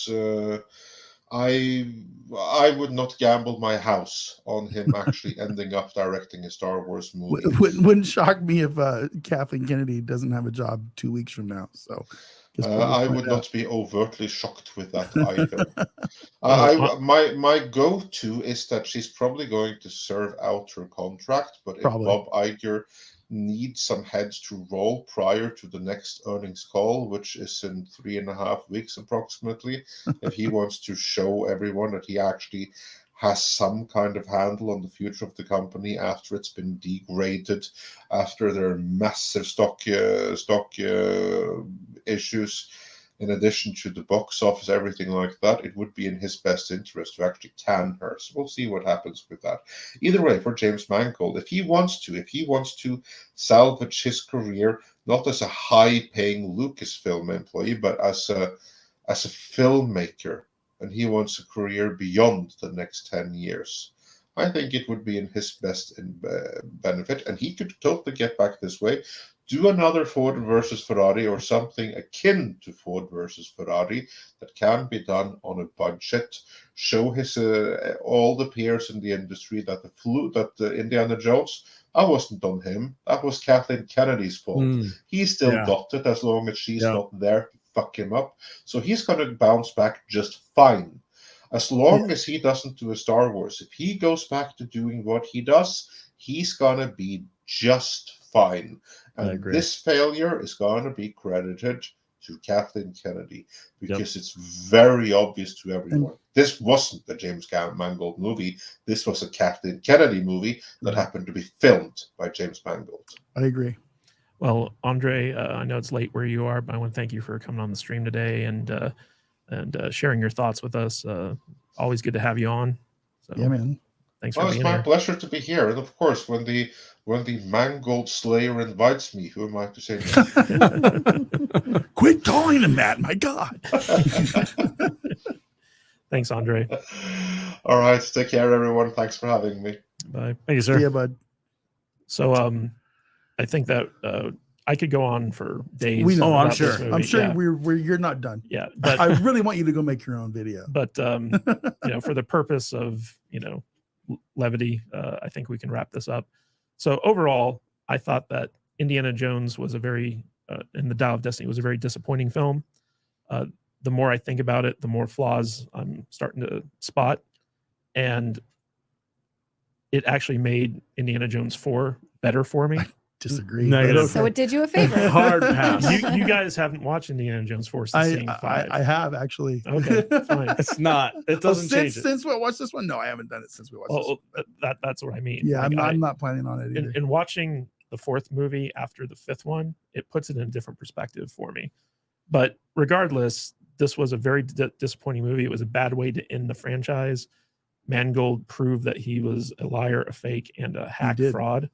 I know that a lot of people out there are kind of like defending this movie, but I think that once the rose-colored glasses come off and the perspective that comes with age kind of catches up to it, where you're putting it in context with the previous 4 movies, this is probably going to be rated the worst out of all 4 of them. So it's a bittersweet thing for me to be proven right in this instance. Because I didn't want a bad Indiana Jones movie. No, none of us did. Yeah, nobody here at this table. I think we didn't want a bad Indiana Jones 4. We didn't want a bad Indiana Jones 4. I said emphatically that I really hope that this movie is good because Indiana Jones as a character deserves to have a farewell. Yeah. That the fans could get behind. And we didn't get it.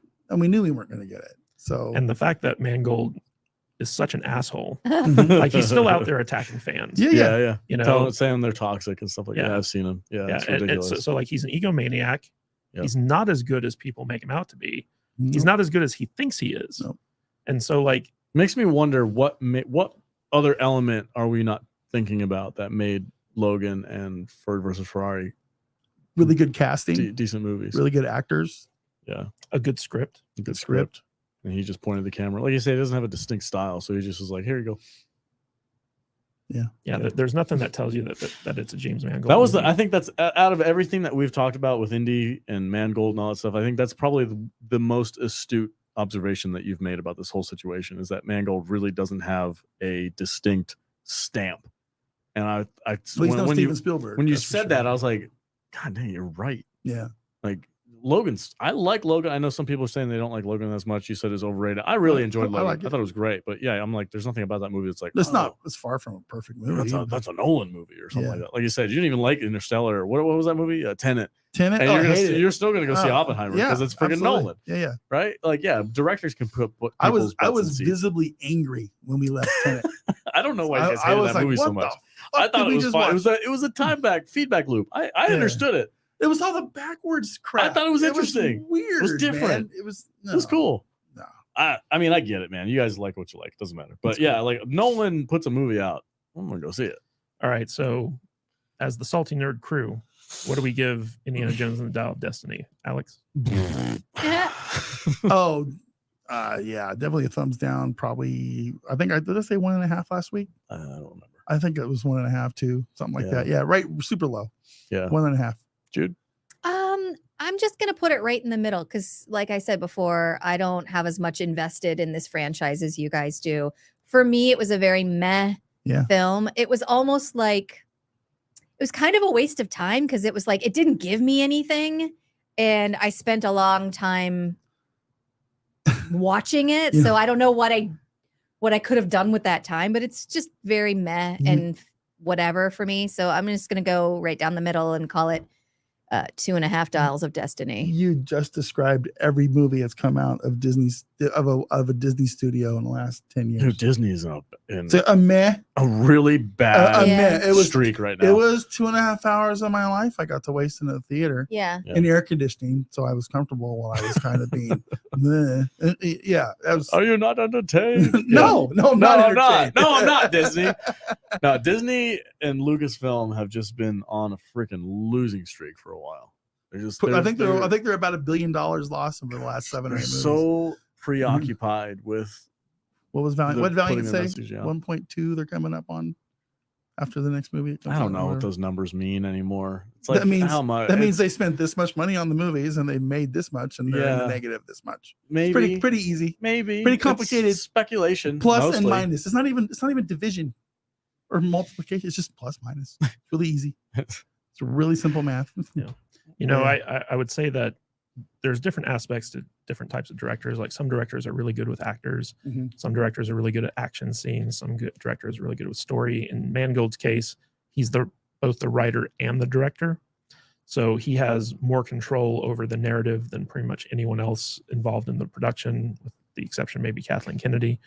But I think all signs are pointing to the fact that Mangold overall as a director is kind of disappointing. And when I walked out of the theater of this movie, in my head, this was a 2-star movie. Yeah. But the more I think about it, I'm going to have to drop it down a little bit because more and more problems are coming to light as you kind of analyze the film. Right. So I'm going to give it 1.5 fedoras out of Okay. 5 Hmm. because it was not a good film, and it gets worse the more you think about it. Well, there you have it, people. I just can't get CGI Harrison Ford's That's teeth easy. out of my face. I don't know. What do you mean, not Jesus? Like, he's I still got 45. his naked ass. Oh when he yeah, crawled out of bed in his sweatpants. yeah. Oh, he was in like boxer shorts, Oh wasn't yeah, he? yeah, Yeah. something. It's like, And then at the end of the movie, Ah. end of the movie, he was wearing Sweatpants and a shirt. sweatpants. Yeah, yeah. Gray sweatpants, which is a thirst trap. I mean, look, because he's had his arc. Bro, I'm all about the sweatpants. Okay, I mean, I basically got sweatpants on right now, but I don't want to see Indian sweatpants. Come on, it's just You know about gray it's sweatpants, though, too right? much. What It's too about 'em? much. you want to tell me after? You don't know about gray Oh, sweatpants? God. I have a pair of black sweatpants. Gray sweatpants are the equivalent of I've ladies given in up on life? lingerie. No. What? It's, That is not. Shut up. take a Google, my friend. No way. I wear my sweatpants out in Google public. the female gaze gray sweatpants. Google it. All right. Wow. That's your homework assignment, folks. I did not know this. Learn something new Is today. this true to the 3 girls in It's our true. chat of 100 people? All right, folks. That's it for today's live stream. I think we're going to wrap this up. It's a disappointing day. Our other, I mean, I knew it was coming, but you know, I'm glad you got to say his piece. yeah. Well, that's what it's for. It That's needed what it's to get for. out. We'll get it out I there. have a feeling we're not done talking about it. Well, we've I been talking hope about I this am. movie for I do years. not like beating dead horses. I'm like, I saw it. I said my piece. I'm going to move on. Are we bookending it? Is the 2-year drama over for the most part? That's up Until to the you. next movie. You son of a bitch. That's up to this guy over here. I don't got nothing to do with that. What's the next movie coming out? You can make a tweet about. It's like, just remember. Oh my God, a member, Nerd Issues, Judas correct. What the heck? Wow, that was weird. Super Just weird. remember, I don't know what movie's coming out. Well, no, I'm gonna talk about what was it his Star Wars movie? Oh, Rebel Moon. No, that's Snyder. Oh, No. that's another Star I'm Wars all about movie. that. We're gonna. You want to see Rebel We're Moon? gonna be going deep into that shit. Yeah? Hell yeah, dude. Let's do it. Yeah, let's do it. Sounds fun. I'm really looking forward to that. I want to see something new. I'm gonna go see. That's why. That's why I'm looking Because forward. It's to it. not new. It's Battle Beyond the Stars, Okay, directed by but Zack it's Snyder. new to me. All right, it's got some weird dude and antlers, a robot with antlers and shit. And you know, I don't care if it's a complete straight. There's no Star such Wars thing as a ripoff. new story anymore. Yeah, no, there really isn't. It's probably got a hero's gotta journey put thing in it. and new stuff, makeup you on know, it. and You're giving you Snyder know. way too much credit. probably are. Maybe I not. probably am. But you know, at least it's a new sci-fi franchise that maybe I might be able to enjoy. So who knows? Maybe. Maybe he'll make a new. Is he making a new zombie movie? I don't know. It's been a minute since I've seen a good zombie movie though. What was the Zack Snyder one where he was Vegas? Den of Thieves or something. No, the Vegas What's that one sound? where with the zombie chick in the I bikini. don't- and yeah, I stuff, know what you're talking about. I don't remember what the name of it with was. Batista. Yeah. I think I might go watch that tonight. It's a stupid movie. It's a terrible movie. I'm kind of in the mood for a zombie movie. Right now. I'm down. I got you. Maybe I'm gonna go see Mangold can Mission make a zombie Impossible, movie. and then I'm gonna go see Oppenheimer. And then what else is coming out this summer? Barbie's coming I'm out. probably not gonna see Barbie. The new I'm a Insidious Barbie movie. girl. I'm definitely not You gonna don't watch want that. to. You don't want to go party with Barbie? No. Come I'm on, good. Barbie. I Let's told go my Barbie. wife is like, we're gonna talk about what's happening with that screen over there. Oh. I told my wife it's freaking me out right now. What's happening? I don't know. It's bugging out. I didn't want to see Barbie, and she's like, I want to go see it. You're not gonna talk about it on the podcast? And I'm like, I don't know, probably not. And she's like, can I talk about it on the podcast? I'm like, you want to sit in my seat and talk about Barbie? She's Worlds like, are Who's "Yeah." she gonna colliding. talk to? None of us want Worlds to are see it. colliding. I know. And I'm like, you're gonna bring your own friends, I guess. I don't know. Start your own podcast, Ashley.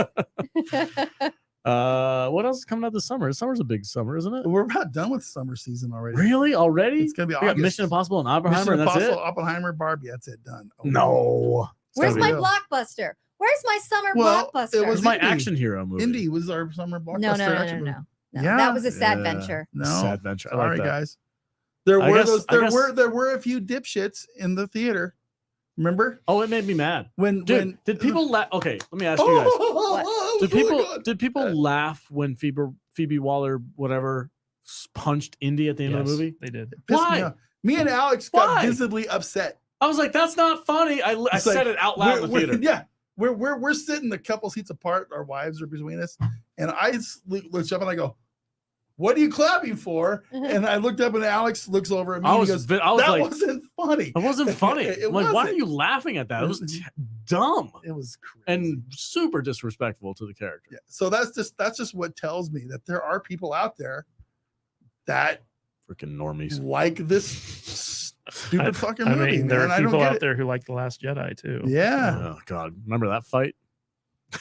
I was going to ask you a question earlier when Andre was here, but I was like, I forget how I was going to frame it, but it was something along the lines of, how can critics actually look at these things objectively and say that they like these movies? I don't get it, because they're obviously poor movies. Why? How can they So- sit there and tell us it's greatest shit ever, 5 stars? So there, It's like- there used to be a time where film critics were actually like educated in film theory. Mhm. Like they would be English majors. They would Right. understand story structure, and they would have some background in filmmaking where they would know, like, what goes into making a movie. critics nowadays, they're young people who just care about their own opinion, and whoever pays them the most is the movies that get the best reviews. It's very rare to find like honest reviews because most of the studios don't want honest critics, and that's why people like Gary Nerdrotic and the Popcast guys and all these other guys are oftentimes ostracized from major studios because they are honest with their reviews. And it's not just them saying like, oh, we don't like this.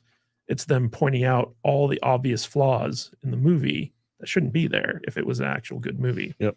So I guess my next question is what do the studios consider an actual critic? Who's that guy you like? Do they consider Jeremy Jahns? Is Jeremy Jahns a critic? He's pretty honest. Is Grace Randolph a critic, or do you have to be a critic for like the New York Times or the Boston Globe or The something? studios hire their own critics. Yeah.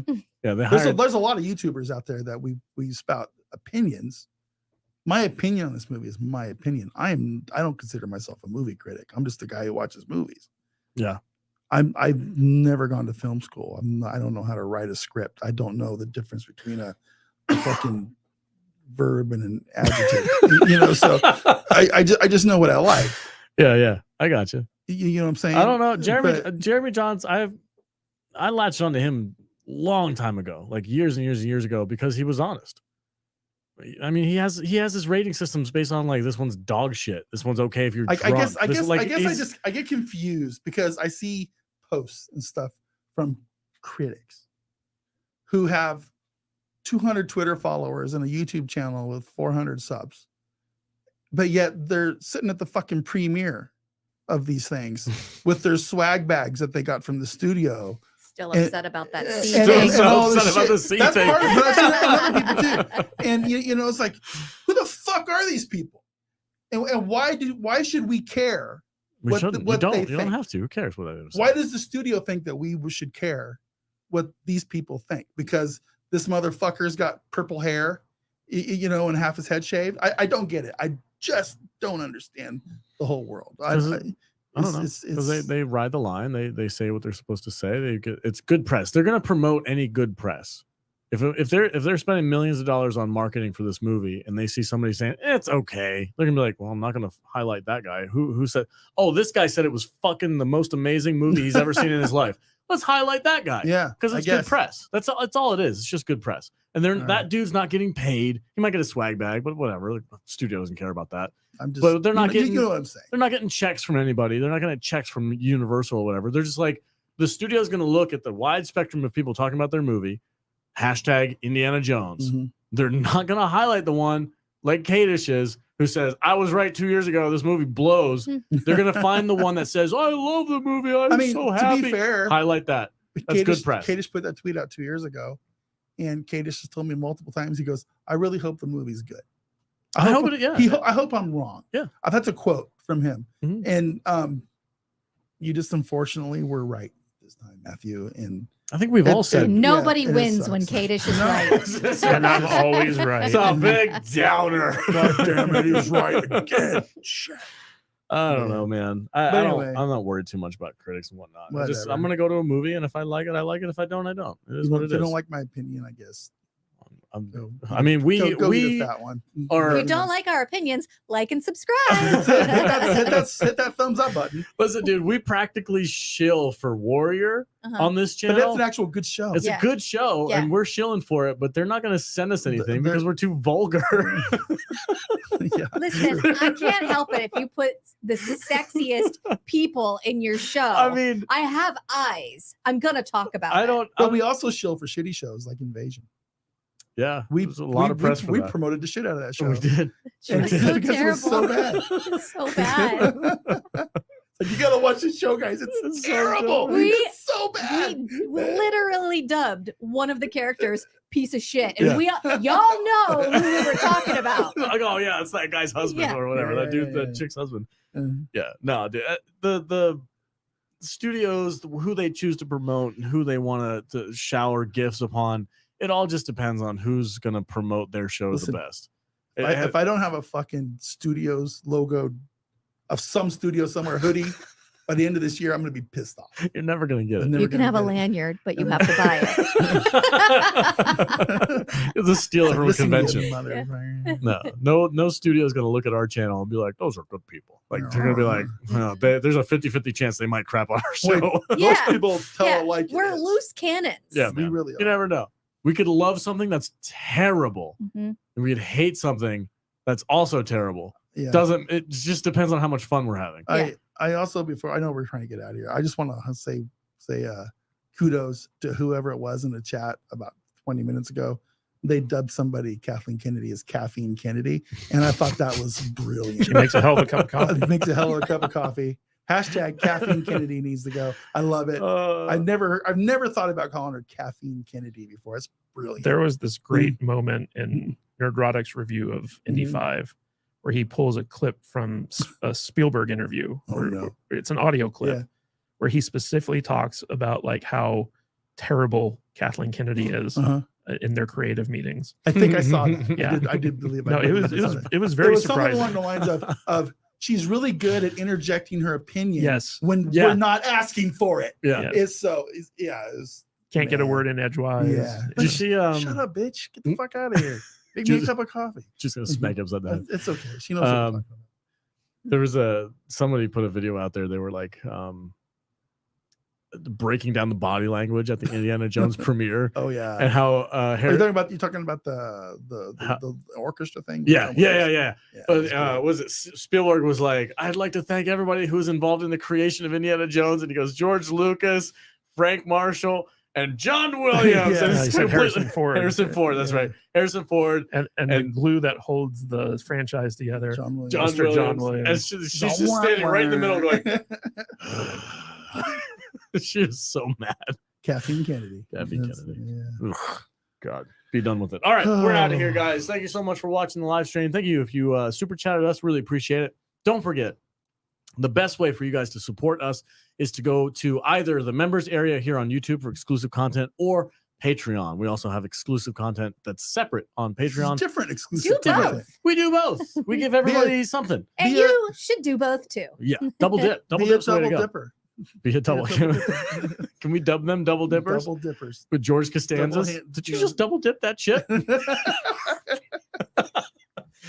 All right, folks. Shout out to our double dippers. Thanks, guys. And also, if people want to check out our live stream, just go to saltynerdlive.com because that'll take you right to our next upcoming live That's stream. right. So if you ever want to know when we're going live, just go to saltynerdlive.com. Matthew set that up. We are terrible at promoting it, and we are going to. Alex even has like a little I card know, that I said know. has like the. I had that at my house too. I Right followed next to my it up. monitor says saltynerdlive.com. Oh, you've been God. And I playing forget. with it all Yeah, day. It's yeah. now a piece of Yeah. crumpled up.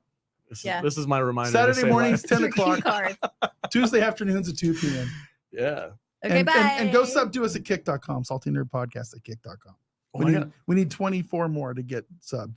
Yeah, Salty Nerd Gaming. Oh, real quick before I get out of here, I'm going to be with Broba Fett over here in the chat on his live stream on Saturday afternoon. Oh, cool.